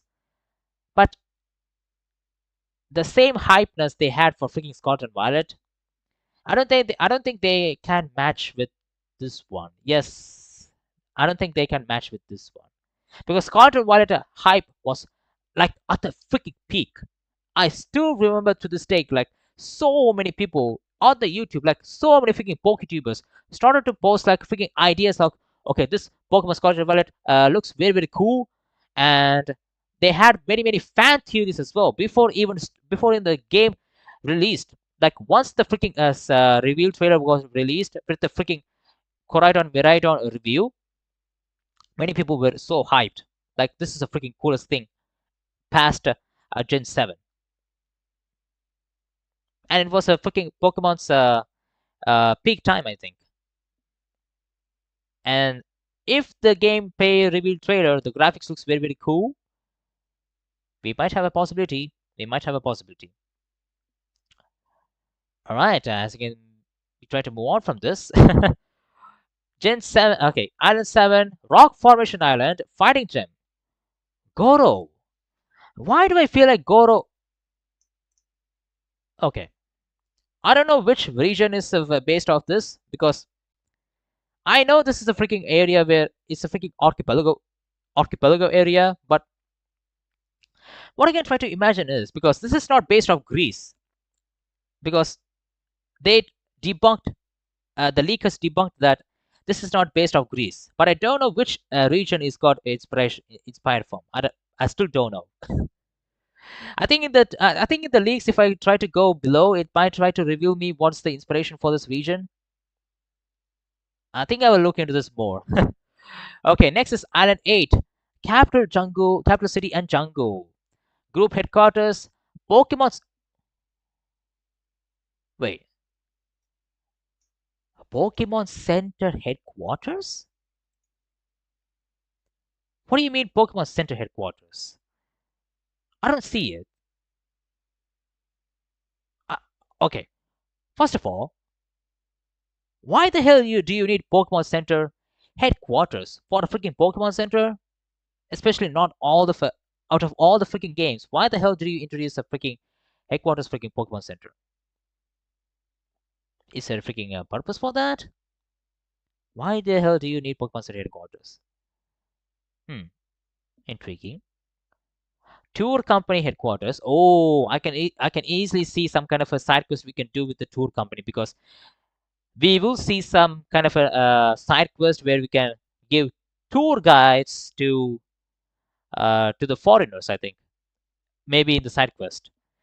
Next is a boutique, TM shop, hair salon, herbal machine shop, which I think this will be like the same machine shop or like in Scarlet and Violet DLC for in the Blueberry Academy, where you can uh, generate Pokeballs, and I think it's like generate potions, I think. Island website, Ivy Jungle, Jungle Cave, Lava Area. Okay, this is past capital city. Ooh, wait. Is that a freaking scooter bike? Hey, we are using a freaking levitating scooter bike. And I assume this rodent scooter. I think this one is based. The power is boosted because of the freaking Rodom. Because we are trying to using a freaking Rodom scooter. Rodom scooter. Okay. Rodom scooter. Dog gym. We have dog gym in Island 8. Margin research lab ground. Okay. The first one was the first margin level is fire. Okay. Fire, grass. Okay. The margin Pokemons will have the advantage of the freaking gym leaders, whoever present in this gym, whoever present the island. As you can see, the margin in this island is fire, and it is strong against grass. And if you go to the next island, oh, okay, that was freaking debunked. Okay, this one has a dog gym, but the margin Pokemon in this area will be freaking ground type. Okay. Will-O-Wisp Calderia. Will-O-Wisp Calderia. Sounds like a freaking ghost type, a ghostly area, because it feels like a freaking like sounds like a freaking wasteland. And as you can see, Island 8 looks like a freaking wasteland. Like around this area. Okay, I assume the freaking margin Pokemon you're gonna pump into is gonna be right around this near the water area. Because I do see a huge spot. I don't know guys if you could see it, but I don't know. I, okay. Okay, I can't zoom beyond this. Okay. I don't know if you could try to see this, but look at my freaking cursor. You could see a huge gray area right at the bottom right corner of Island 8. I think that is the staging area where you can battle the freaking ground type margin boss Pokemon. I think that is where I think we will battle there. Okay. Next is freaking Island 9 jungle area normal gym. Okay. Another normal gym. Okay. Swamp area. Island 10. Island 11 is Pokemon League and Blizzard area. Wait, Island 11. Oh, this is Island 11. It's right over here. This is where you go to the Pokemon League. Alright, Pokemon League is... I hope the Pokemon League in this game at least be serious, because the Pokemon League in freaking Scarlet and Violet is so freaking... one of the worst freaking Elite Fours of all time. Dated. Okay, medium-sized town. Steel Gym. Champion Trail, Pokemon League Court. Blizzard area, Glacier area, Forest area. Okay. Alright, nothing seems to be more interesting right over here. One thing that's very interesting is like Island 11 is as a freaking both gym and a freaking Pokemon League and a freaking route area where you can explore. Okay. I think it's the same thing for Gen 7, I think. Where you have the freaking trial for the ghost type, the ghost trials, and after that we go to the mount and we challenge the Pokemon League. Right. Island 12. Desert and Ghost area. Desert Stadium. Ooh. Margin levels feature lab is rock. Okay. Abandoned mine. Ghost Island, Ghost. Okay, these are some of the areas that I'm okay with. Island of Thorns. Oh, that's interesting. Island of Thorns, a thorn path. I wonder how big of these islands will be, because if you can see in these areas, there are some islands like this island right over here below Island 5, this right one. It kind of feels very, very small, but will it be too small? If it's too small, I think this will be one of the smallest, s- if not one of the smallest regional maps of all time. But I don't think I assume that. I think this island will be similar to the size of 3 towns. I assume, because even though it looks very, very small in the regional map wise, I think this looks very, very big. And you wonder how big Island 1 will be, plus these islands below here as well. These will be really, really big.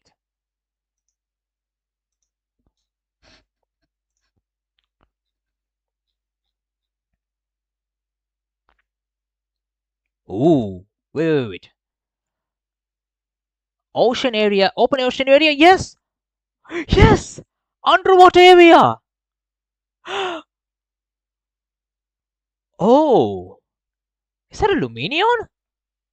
I never seen a Luminion underwater area. Oh wow. The underwater area looks freaking dark. And Luminion, oh wow, Luminion uses his freaking fins that glows the area. Oh, open area, ocean area, open ocean area 1. Okay. Margin Research Lab, Psychic Neon Abyss. And we have like 8 areas. Deep Sea 1? Image is just for reference, not an actual area. Okay. It's just a freaking reference materials. Okay. We have like 10 legendary tempo. Wind and wave. Don't tell me there's a freaking underwater tempo where we can explore and pump into the freaking legendary Pokemon. Oh, oh, if they flop this hard, I would be so freaking mad. But I don't think so, because they have like more areas for underwater. Like, I think this is 10, 18, 18 areas underwater where you can go. 18 areas. And if it's like a legendary temple wave, it will go for underwater as well. All right. And game titles, they think about, they also talk about the game test links, and it's called Kazi and Nami, Wind and Wave. Yes, we know that. Let's try to move on from this. I don't see anything that will be really good. Oh wait, region map and oh, this is what I was looking for. According to the newly surfaced documents, the original setting for Pokemon Wind and Wave was inspired from Indonesia and Southeast Asia. Oh, so that's what they're inspired from. This contradicts the early report suggesting a Greek-based region, which I talked about in my freaking region Gen 10 leak 9 months ago. Wow. So it's based off Indonesia and Southeast Asia. That's why there are so freaking.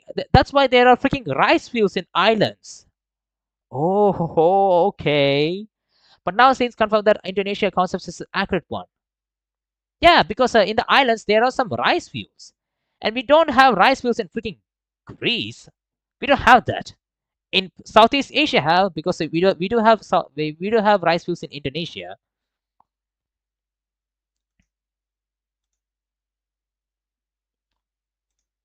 All right, let's try to move on from here. And it looks very, very similar to the islands in this region as well. The leaked map shows a large archipelago-based world with approximately 54 islands of various size. At the size, only one city is visible. Though this does not indicate that it will be a major settlement in the final game. More details on this hidden respiratory logs and summaries section below will be get more listed assets. So this is not a okay. This is not even a freaking finalized map itself, because the game itself, the leak says that it will be like 54 maps of varying size.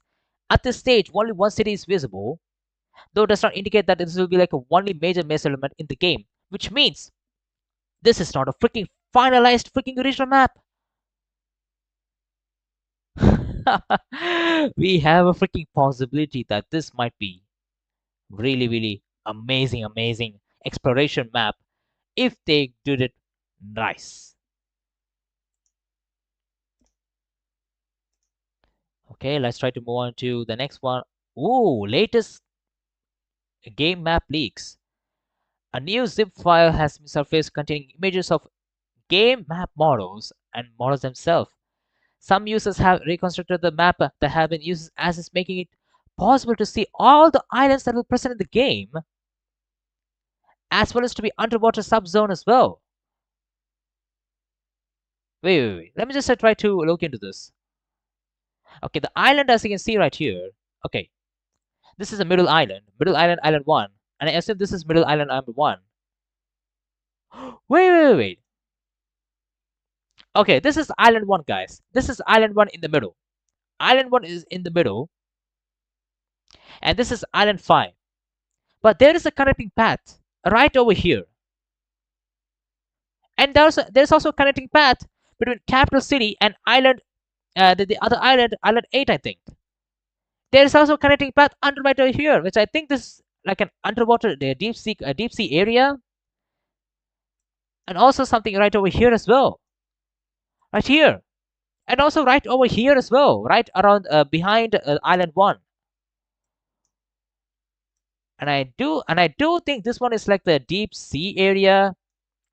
This one will be like a exploration, ocean exploration, I think, similar to this one as well. Okay.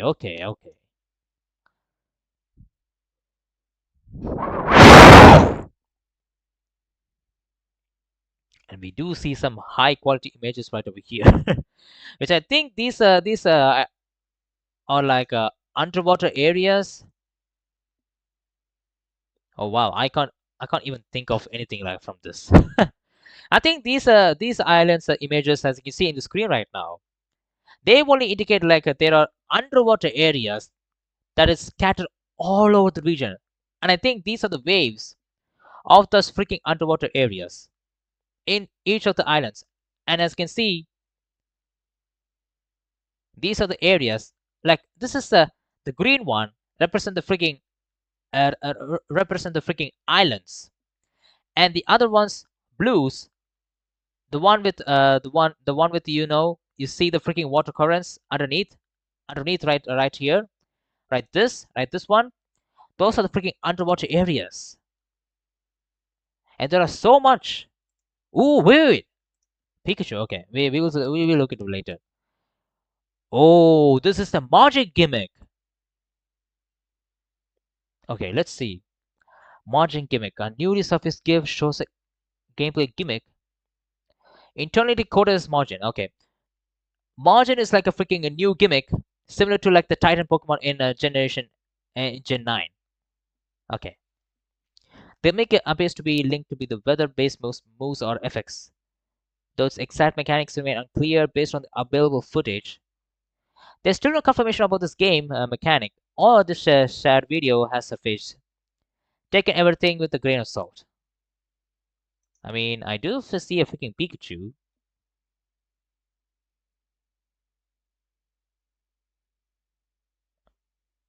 Um,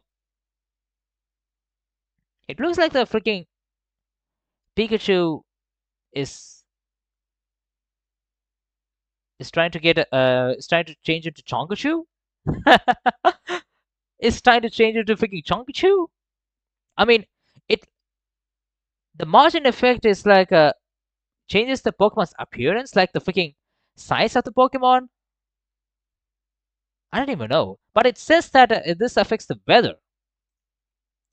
Like it's a new gameplay gimmick, and it's supposed to be linked to the weather-based moves artifacts.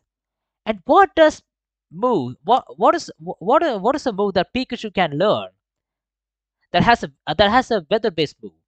The only weather-based move is like a thunder, which hits like 100% accuracy on the freaking rain dance. But other than that, I don't see anything that is weather-based moves or effects. All right, that is a freaking margin, and I don't have any ideas of what margin will be. Maybe like a Pokemon enhanced like a totem Pokemon's. I don't know. Gym types and structure. These gym were previously inferred as a freaking assist data and now confirmed. Okay, the gym trainers. We know there are grass gym, Island 1, poison gym, flying gym. We know that fighting gym, dog gym, normal gym, steel gym, and fairy gym. Okay. So 1, 2, 3, 4, 5, 6, 7, 8. And I assume we can hop into different islands on any order like in Scarlet and Violet. And I assume. Next is Margin 6 system. The Margin system appears to be a distinct type-based gameplay mechanic like tied to environment or transformation effects rather than traditional gym battles. Fire Margin, Research Lab 1, Ice Margin, Ground Margin, Rock Margin, and Psychic Margin.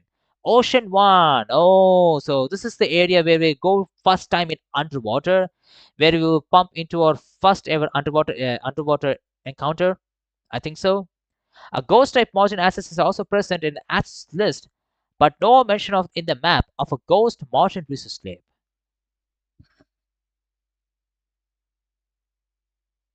Okay, I have an idea.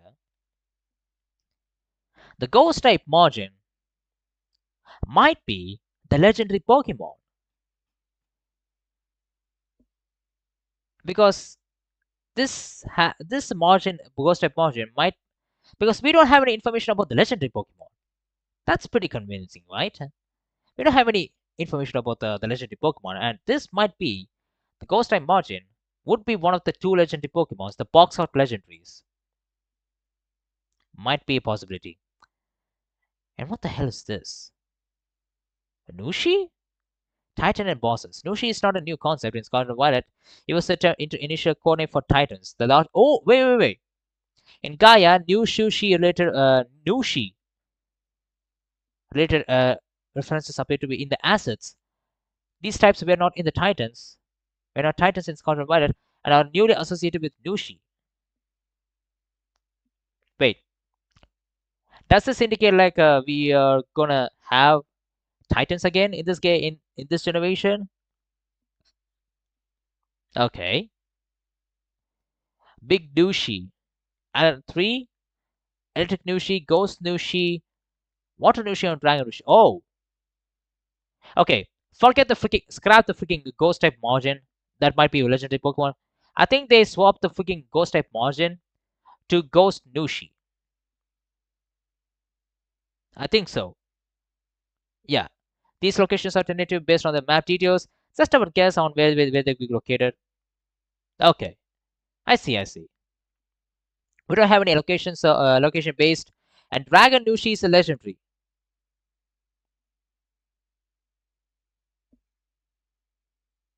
Okay. Dragon Nushi might be legendary. Okay, that is interesting. And it's a question mark. Okay. We don't know anything about it. Presumed new character? What the hell? We have a new character? Another notable leak is the image of a presumed new character. No information is available on which character might be. The image has surfaced with context of confirmation. Okay, let's see. Okay. Is she a freaking professor or something? I don't see this girl as a freaking professor. She looks pretty young. She might be a freaking rival, I think. Or a freaking gym leader. And she has a freaking intriguing ornaments, as you can see, a necklace, a huge jacket, okay, and some earrings. I think this whole eyelashes that she has. I think this girl is more like a freaking girl that really loves makeup. And this girl might be either a freaking fairy type gym leader or a grass type because of the freaking petals, the petal like earrings might be that. Because we do have a fairy type and grass type gym. As you can see, grass type gym leader and fairy type. The last one, yep. Or it might be a rival. Who knows? All right. Rotom Scooter. Okay, so this was in the screenshot of in Charizard one. Right over here, I think. Where is the freaking? Yeah, it is right over here. Yeah, this is the image where we can see a Charizard with with a freaking scooter, which I thought it was Rotom Scooter, and it was a freaking Rotom Scooter. Let's go down and let's see what is the Rotom Scooters all about. Among the most noble elements in this travel system, a Rotom powered scooter-like mount. This vehicle appears to be hover over the ground and is directly linked to the Pokemon. Okay, okay. I see. Oh, we have another screenshot of this. Okay, this is a little bit blurry, but we do have some really cool vision of how this Rotom scooter will be really helpful for traversing the whole island exploration. But if the game, if the game, please, please, freaking Game Freak, please don't try to make this game more laggier than the freaking Scarlet and Violet, because if we traverse this area with the freaking scooter bike, levitating scooter bike of Rotom scooter, I don't even know this game will be playable or something. I don't know if this game will be playable if we have a freaking laggy of a freaking gameplay with using a freaking scooter bike. Oh, wait. We have some early story script and narrative draft. Okay, the following section is based off the internal early narrative draft of July 2021, created during the initial concept phase of Project Gaia. As such, many elements described here were likely changed, reworked, or completely discarded. Okay, so most of the things that is said right here is not mostly canon. So so the core theme might be there, but the story, the characters will be changed. And let's see what is the freaking core theme. Endless story. At the heart of this early Gaia concept lies the theme of infinity. The story is framed as the endless cycle that began long ago and will continue to for the time. Past generation entrust something to the present. Okay, past generations entrust something to the present. So it's like a passing of the torch or something. The person lives by what is by inherited, and it turns out what decided to be passed on to the next generation. So it's a past, present, and the future. Wind and wave described as invisible forces that move people forward, shaping nature, Pokemon, and history itself. These forces can bring prosperity and peace, but also destruction, disease, and conflict. The script openly acknowledges that the modern world is not a good one and asks whether it is truly worth being passed on to children. Wait, that's actually a really cool concept. Like, imagine your kid who is a freaking 10-year-old or 12-year-old asks like if you want to go for a freaking journey by themselves, who don't even know what are the dangers of what are the dangers they can encounter in this whole world, and they just go away at the 12 years old, and the parents says this, don't do anything. And this game contradicts the whole thing, like children going to all over the world, like even though they are like freaking under the age of 18 or something. And this game contradicts the whole narrative part of that, and asks whether it is truly worth of being passed on to the children.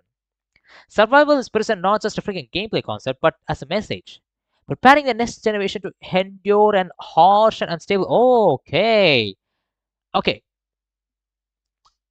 this is a thing might really work for the matured gameplay gamers like us, because we, as the Pokemon fans who really love Pokemon games, that really goes to the bar of maturity content driven story like Scarlet and Violet, and this game has a similar vibe. I can see it, and I assume they will still maintain The core theme, because the core theme looks very, very cool. We might have this. Okay, we know what is the setting and regional inspiration. Main characters. Let's see what the main characters are.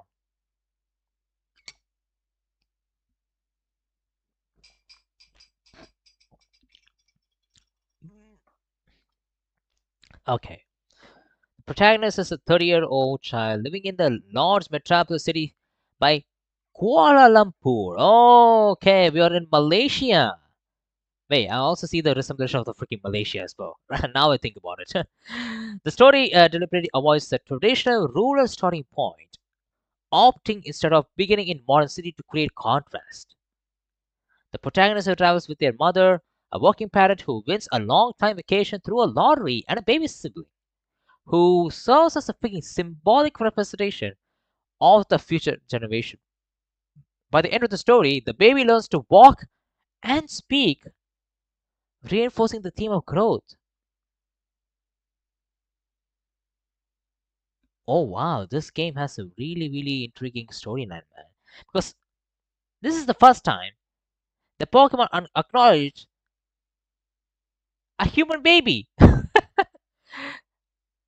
Like, they're gonna showcase a freaking human baby for the first time. If they follow this freaking the story, a local island child serves as the freaking both friend and rival. Deeply knowledgeable about Pokemon and nature, this character represents a more harmonious way of living and forms a strong emotional bond with the protagonist. The protagonist is 13 years old. Yes, we know that. Mother is 33. And I love the fact they put the baby's age as 0. Oh my god. What is your baby's age? Don't know. Many people say it's month. I will say ages 0. The protagonist's infant sibling who cannot walk at the beginning of the game, but the story's end, the baby learns to walk and talk, a symbolic representation of growth and the future talk. This is actually a really, really cool concept. Finally, they're going for the freaking baby baby parts of the freaking Pokemon games. Friend and rival, age 13. We know that. Hotel chairman, age 75. Oh, the wealthy chairman of a nationwide resort chain. He once dreamed of a harmony between humans and Pokemon, but after a tragic incident involving his family, his ideal shifted towards aggressive land development and reassignment towards Pokemon. Oh, okay. Higher, the chairman's younger son or adopted child, who serves in a leadership role with the organization. Naive but well-intentioned, he respects his father deeply while struggling to understand the world's complexities. Okay, so the hotel chairman feels like the freaking evil guy who tries to, try to urban redevelopment on the freaking urban development on the freaking islands. That some for some reason he has a grudge towards Pokemon, and he has a freaking hire that follows his orders. Okay, land development team, evil team, a construction group here to expand land for profit. Unlike previous villains teams, they lack strong ideals. They simply do their job for money, often complaining about their work. All right, seems like a pretty basic villain arc. Professor, age 21, known as a survival professor, this young professor works as a freaking nature guide at the hotel. He studies the relationship between the weather patterns and capabilities of embodying the forces of nature. Okay. Although academically talented, his real survival skills are surprisingly limited compared to those of his most experienced colleague. Okay. Seed Pokemon. Okay. What is seed? Okay. I think this is one of the things that one of my Discord members told me about, that there's a seed Pokemon that they are really, really excited about, but I asked them to don't spoil me. And this is my first time looking into this, and let's see what is seed Pokemon. One of the most ambiguous ideas in the Pokemon Gaia representation in the seed Pokemon, a single experimentation Pokemon designed to act as both as a narrative core and a key gameplay system for Gen 10. Unlike traditional evolutions, this Pokemon has no fixed final form. Its appearance and development are shaped by growth, environment, and player interaction.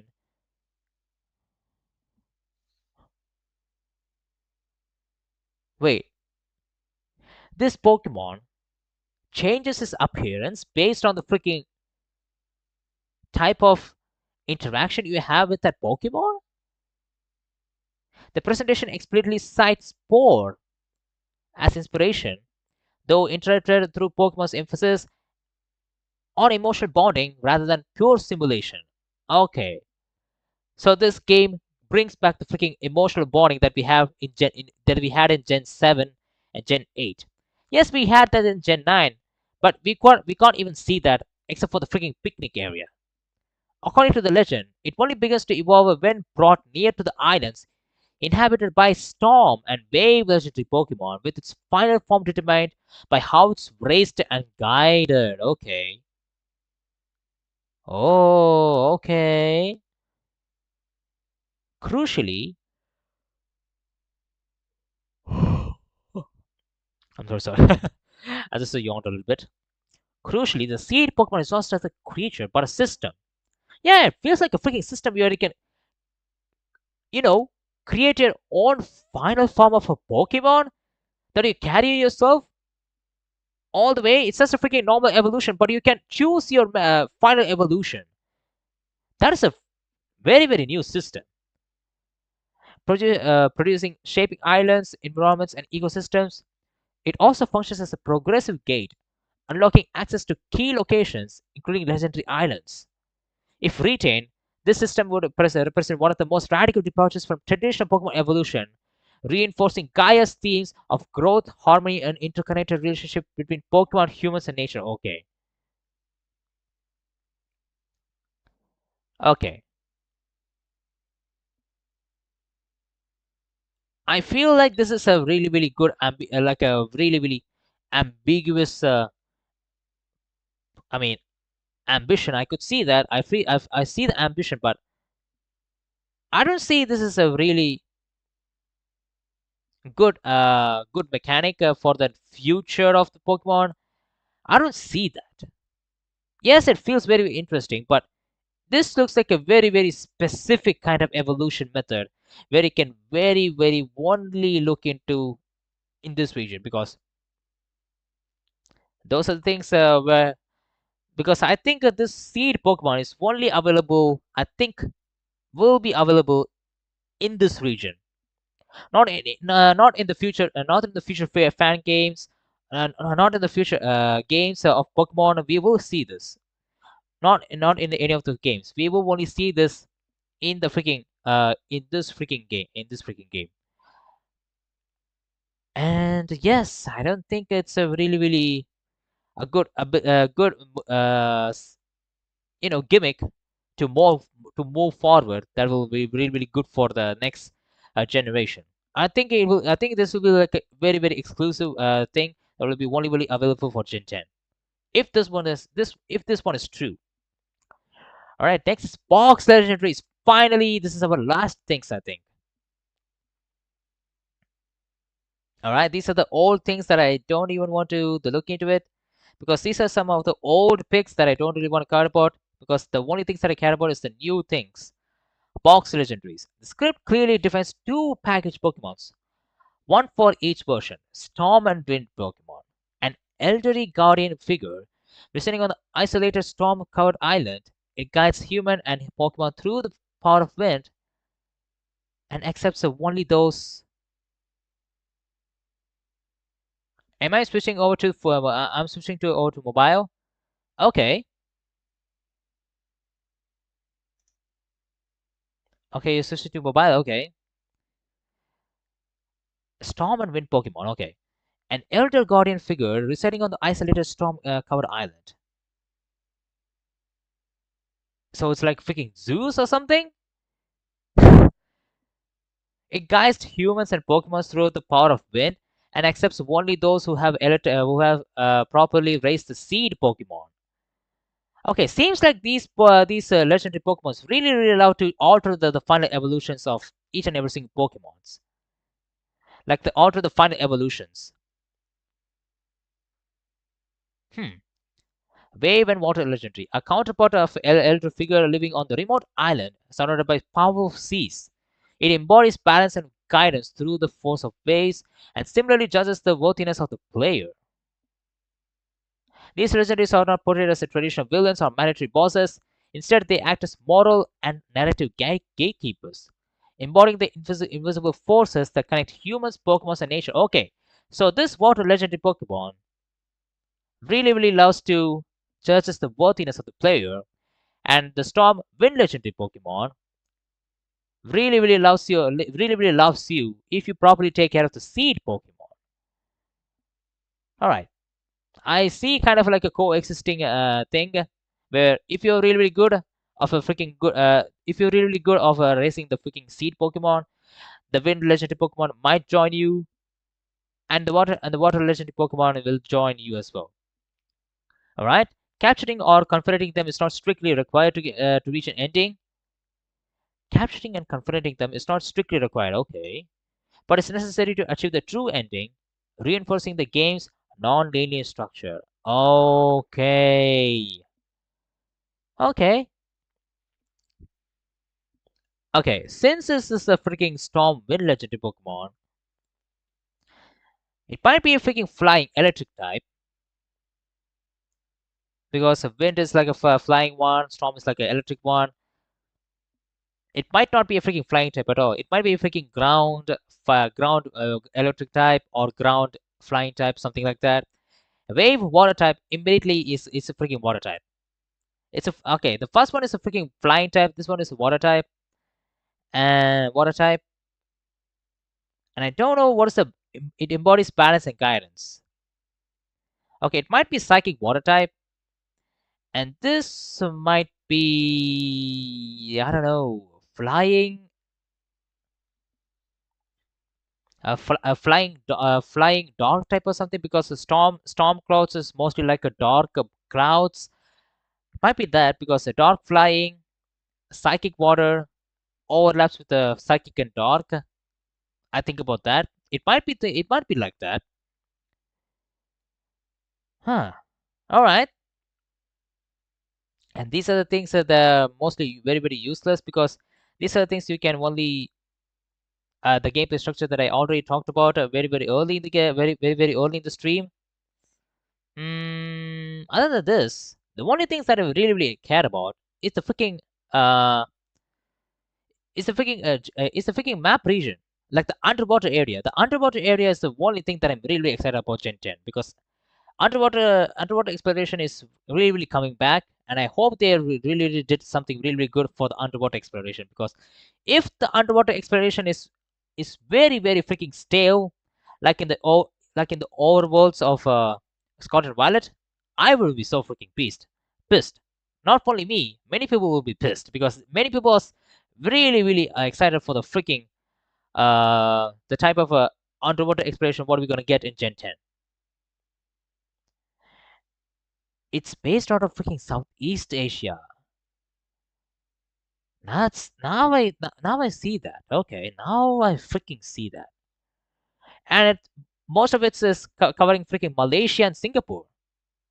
That's actually really cool one. Wow. Okay, this is actually not that bad. Wow. Okay, I thought Gen 10 will be more like a freaking more exploration that will have the freaking same mechanics like a Gen 9 has, but all right. Not bad. I don't know what the freaking margin gimmick will be, and I don't even know what the freaking hell Nushin will be. Nushin will be because it says where's the freaking the one the Nushin because the Nushin says that Nushin is like a freaking Titan bosses. It's like a freaking current hypothesis. It's not freaking confirmed, but the only thing that is confirmed is there's a gym structure and the margin system. Nushi it's a freaking concept hypothesis.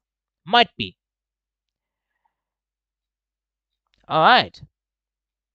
And I don't assume this is a freaking rival because our rival is like a freaking 12 years old and it's a freaking energetic character, but I think that our rival depends on the freaking gender character that we introduce, that we choose. I think if we choose male, the rival will be female. If we choose female, the rival will be male. Similar to in Scarlet and Violet, similar to other games as well. Okay, what are your thoughts on Gen 10 leaks, guys? So far, what are your thoughts? And I think it's I only I only think like these are just leaks, by the way.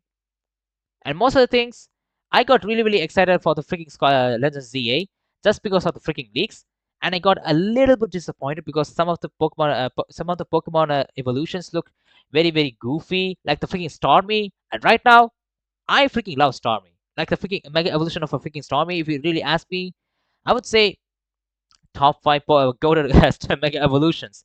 But when Mega Evolution Stormy got introduced, I was so freaking pissed. I was so freaking pissed because of the freaking design that Game Freak went for this freaking Pokemon. But I got used to it. I got used to the freaking Mega Storm because it looks very goofy and it works as a freaking Pokemon. And there's a freaking side quest also in the game where you pump into a Stormy coat, where you get yourself a shooting star in the nightstand. And I was really hyped of using a freaking Mega Stormy for that. Really cool side quest in Legends ZA. And I hope they also try to have a really cool side quest in this game because I don't really love side quest. I don't even know there are side quests in freaking Scarlet and Violet except for the freaking uh you know the post game sequences. Okay, guys, I think I'm gonna end the stream right over here because the whole things about this whole generation 10 is just I'm gonna wait. It's not entered right here. It's still going. There are so many things. In early 2024, additional installations of Pokemon Gaia appear to be have producers. What the hell? Oh, it's just a rendering. Okay, it's the rendering of a Gen 10. Okay, test map. Okay, we see Nimble, we see Fletchling, we see Ekans, we see Snom. Okay, so many Rhydons, Nidoqueens, Rhyhorn, Charizard, Gyarados, and we don't see any new Pokemons. Oh, why the hell Luxray looks so freaking black? Okay, no new Pokemon has been seen right over here, or we have a freaking shiny Charizard. Okay. Okay, the fire actually looks pretty good. Also, I think in Legend CA's old beta file of Legend CA, they actually had a Charizard with a real fire animation in their tail, and they have right in this game as well. So we might see a Charizard animation with a real fire in its back, which will be really nice to see. And it's a duplicate of this one, and the UI is actually really looks better. I think the UI looks the battle animation UI actually looks very better. And we know this freaking screenshots of this area. Yeah, we know all of this. Yeah, yeah. These are the things that I already covered in the stream. Okay, my freaking thought of this full Gen 10 leaks is that the ideas of this freaking Terra leak looks pretty good, and the screenshots tell something really intriguing part is that Game Freak is trying to do something really cool, but I hope the final product is not very laggy like Scarlet and Violet is. And I hope we wish for Gen 10 because this is Pokemon 30th anniversary. Gen 10, everybody. Gen freaking 10. 10th generation Pokemon game. And if they try to mess up a freaking Pokemon 10th game, a 10th main series game, I hope they will try to make. I hope they will try to make it very huge special game for us to really enjoy. But let's see. Let's pray for it. Yeah. All right. I think this is the stream. I'm going to end this right over here, guys. And I think I will see you on the next live stream of. I think I will suppose like Pokemon Radical Red and also Pokemon Insurgence Randomizer Nuzlocke on Thursday, because I will take some rest, and I will try to make sure I put regular live streams on the week of this weekend. And the next really good live stream that I would think of maybe posting about Gen 10 is right before Pokemon Presents, because I will think about my thoughts and uh, my themes and introduction, my themes and my ideas of what Gen 10 will look like, because now I know the idea of what it might look like, because we now know the mechanics, what are the what are gym types, what is margin, and so many things. And yeah, those are the things that I can talk to you right now, guys. All right. Hope you guys have really enjoyed the stream right now, and so many so 5 people are watching the stream right now, and thank you for so much for staying with me, and hope you guys had a really good fun time with me, guys, discussing with you, and I hope you hop on the next live streams that I will always post, or you can subscribe right now, because my goal right now is hitting 500 subscribers very soon this year. I have some really cool plans of whatever try to do in the future of my Pokemon YouTube channel. Right? I'll see you guys in the next live stream. Have a really good time. It's nearly like a 7 p.m., but I feel so freaking tired. Oh, it's not 7 p.m. at all. It's 8 p.m. for me. Okay. Alright, guys. Thank you so much for watching this video and the live stream. I'll see you guys in the next stream.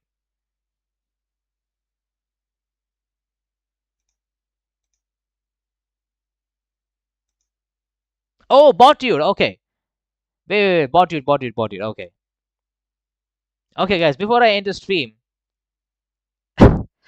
I had to talk about some fan games. I just remembered some fan games, because I thought of myself, why the hell I was thinking like there's something I'm missing.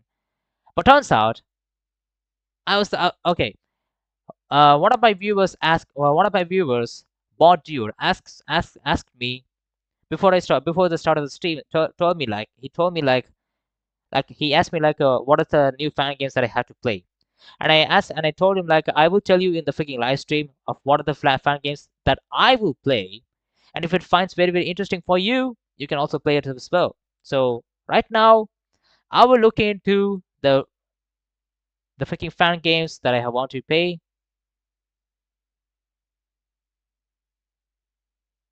Wait, I'm really sorry, guys. I'm really sorry.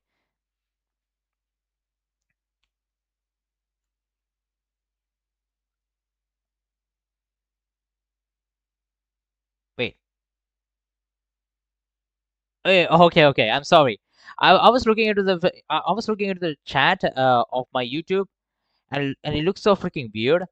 And because some of the because I saw a spam report of a freaking comment section in the YouTube section in my YouTube. I was thought, okay, maybe some people are really weird of this, and turns out it's a freaking spam. Okay, let me just go back to the video screen right now.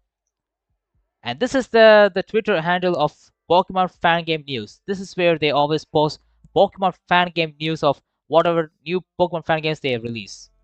And as you can see, we do see some really cool fan game arts. And whatever the Pokemon they always try to update. And what the hell is this? I don't even know if I want to showcase this in the freaking YouTube stream, man. Oh my god. Alright, let's try to move on.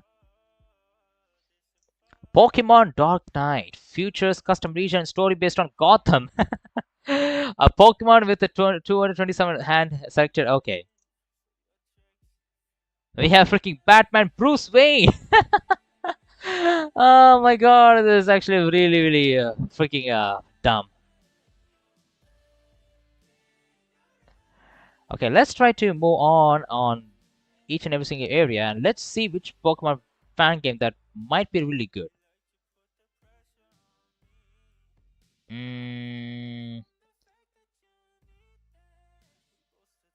Ooh, this might be really good. Pokemon Echo. Pokemon Echo is the second demo is out right now.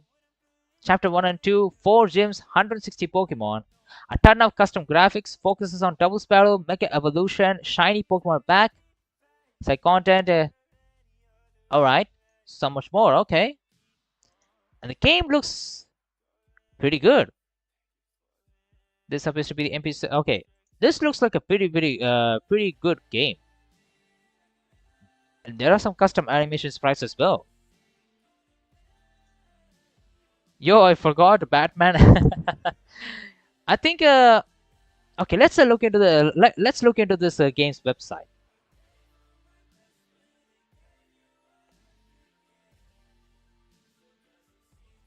Wait. Let me just try to get the camera off a little bit.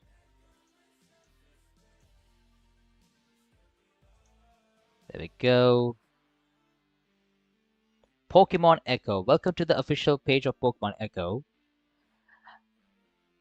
Okay, let's see. Please read the wiki of the for support my pages. Okay, they don't see anything. I don't see anything that will be really useful for this Pokemon fan game. But it looks very cool though. It looks pretty cool. But this game is still in its demo. Maybe I try to look into it later. Let me just like it right now. Let me just try to like it right now because these type of Pokemon fan games are really hard to you know, complete it very soon. So I always support these type of projects. Pokemon's Mew Prologue.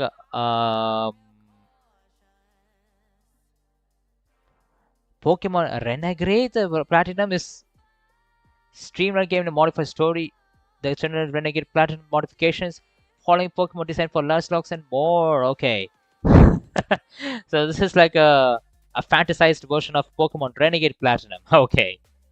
Luminous Land. I posted this freaking fan game first playthrough, and I haven't started the game yet because I was so busy on the other fan games. But this game is actually really not that bad. You can try to play this game, Botdude. You can try to play this game. The Pokemon game is called Pokemon Luminous Land. Is Dark Knight complete? Let's see.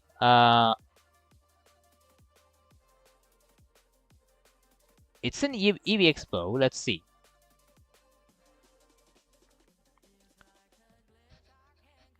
Yeah, it's completed.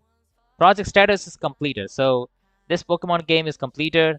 And I hope you have a really fun time if you want to download this game. It's in the EV Expo. You can go to the Twitter page of a Pokemon fan game news, and you can go to the EV Expo link to download and play.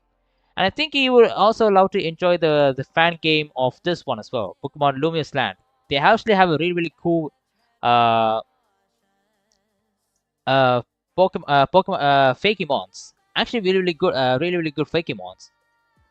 Except for some freaking animations, there will be some freaking lag issues. But other than that, this is actually a really cool, really cool fan game. Ooh, this game. Okay. This game is actually really a new game, but it actually looks very good. It's called Pokemon. It's called Pokemon Peach and Lime. And Peach and Lime is actually a really cool fan game. Let me just try to open this in the new image.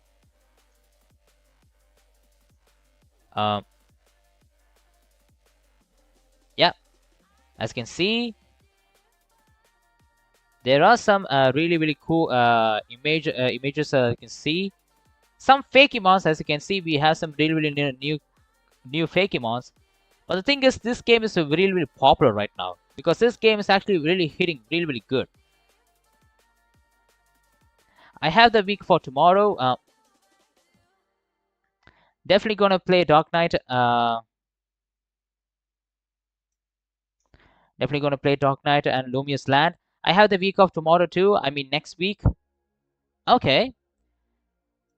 I might think of starting a freaking demo gameplay of freaking Pokemon Peach or Pokemon Lime, because this is a good project I heard about. Maybe I will start off a Pokemon Peach and Lime gameplay very soon on my channel. Really looks very cool. And it's actually a freaking ROM hack, by the way. Looks pretty cool though. And I think this game ends at the freaking fourth gym leader, I think. At the fourth gym leader, the game ends. Because this is a freaking demo. This is the first demo.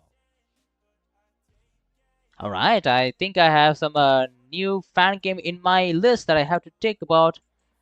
I think I will try to resume the Pokemon Reborn, Pokemon Relict, and once I do complete Pokemon Relict, I will start Pokemon Peach and Lime very soon. Pokemon Burnt Horizon. The Demo 1 English translation is currently in development, and I wanted to share the first look of what is coming. Okay, let's see what it looks like. Burnt Horizon. Okay. I don't like playing demos because I get invested and get impatient. Yeah, true indeed.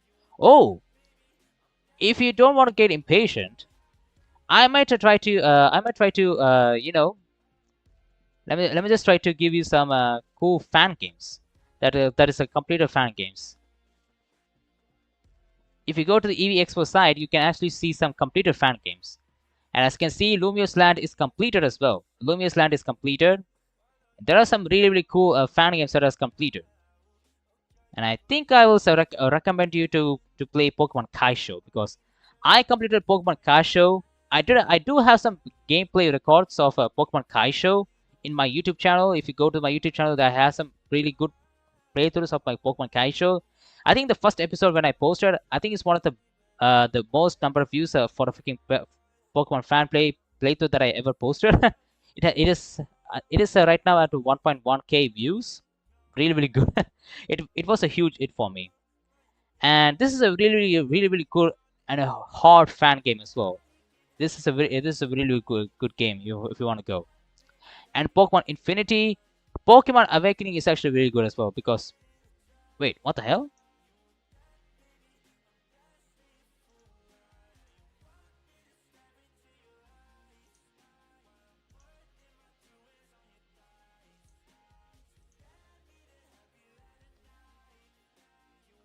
The server is temporarily unable to service your request due to maintenance down or capacity problems.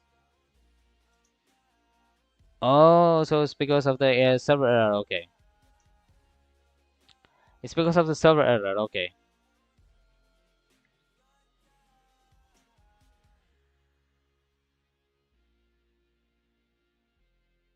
You can try to play a Pokemon Awakening.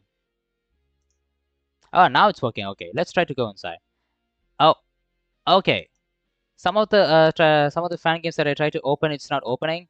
The forum page. You can try to play Pokemon Awakening because Pokemon Awakening is actually a really cool fan game that has a really good alternative story paths where you can choose your there will be a good path, there will be a bad path. There will be like a choice. It is like a choice-based game where it really impacts you in the story, and the story is actually really good. I played Kaisho a while back. Apparently not. I think Kaisho is a bad path. Yes, you can choose the bad path in like a bit in between the game. There will be like a huge point where you have to choose the good side or the bad side. If you choose the bad side, you will have a really different ending that really breaks your heart. Yeah, like seriously, I choose the freaking bad side, and I freaking hate the fact I didn't choose the freaking good path. Yes.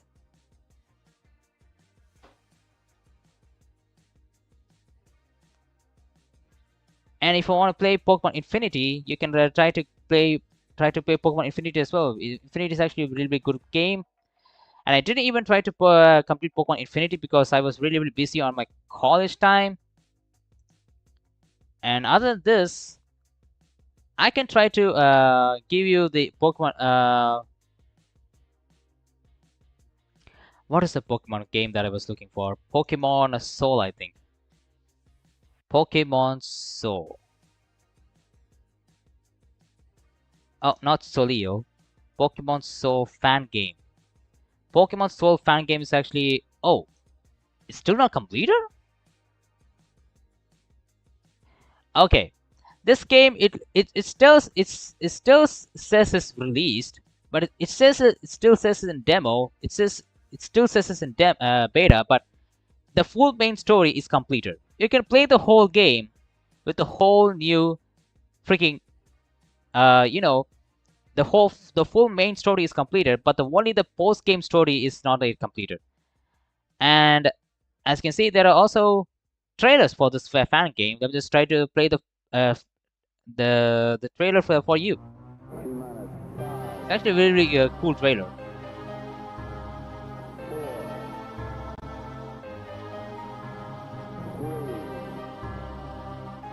Now you are making me want to have 2 playthroughs. And actually, I also have the freaking the files for Pokemon Store. I just don't think of maybe play Pokemon Store. I will do it once I finish like 3 fan games, and after that I will start Pokemon Store fan game playthrough.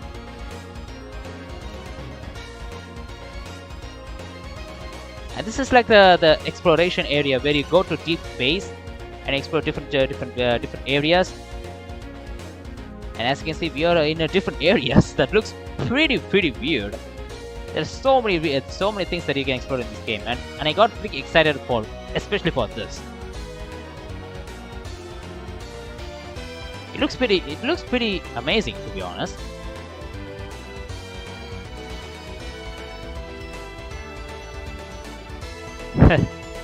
There are some really new. Look at the freaking names. Shamoon and UFO. Yes, there are some really cool Pokemon in this game as well that you do want to pay. And other than this, Fortress, really cool sprites for these Pokemons.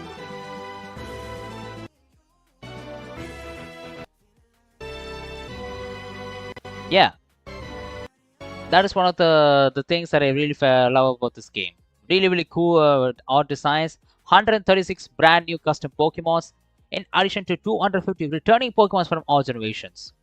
Yes, they also have 100 new moves, 50 new abilities for new and old Pokemon alike. Yes, and I think those are the fan games that I think you can go for. From my side, I think I gave you like 5 fan games to go for to play. Those are my things that I can tell you right now. The best fan games that I can think of. And other than this, I have to look into some fan games that I want to play in the, after I complete another fan game like Pokemon Relic. I'm going to complete Pokemon Relic gameplay very soon because I'm nearly at the floor. I'm nearly at the 2 episodes left, I think.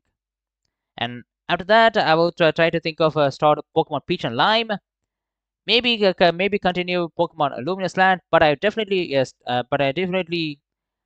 go for a Reborn again very soon. Okay, hope you're having a really good hope you have a really good day so far, but you and so far for me.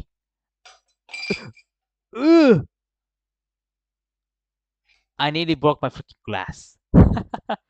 I nearly thrown my freaking glass in the freaking floor, man.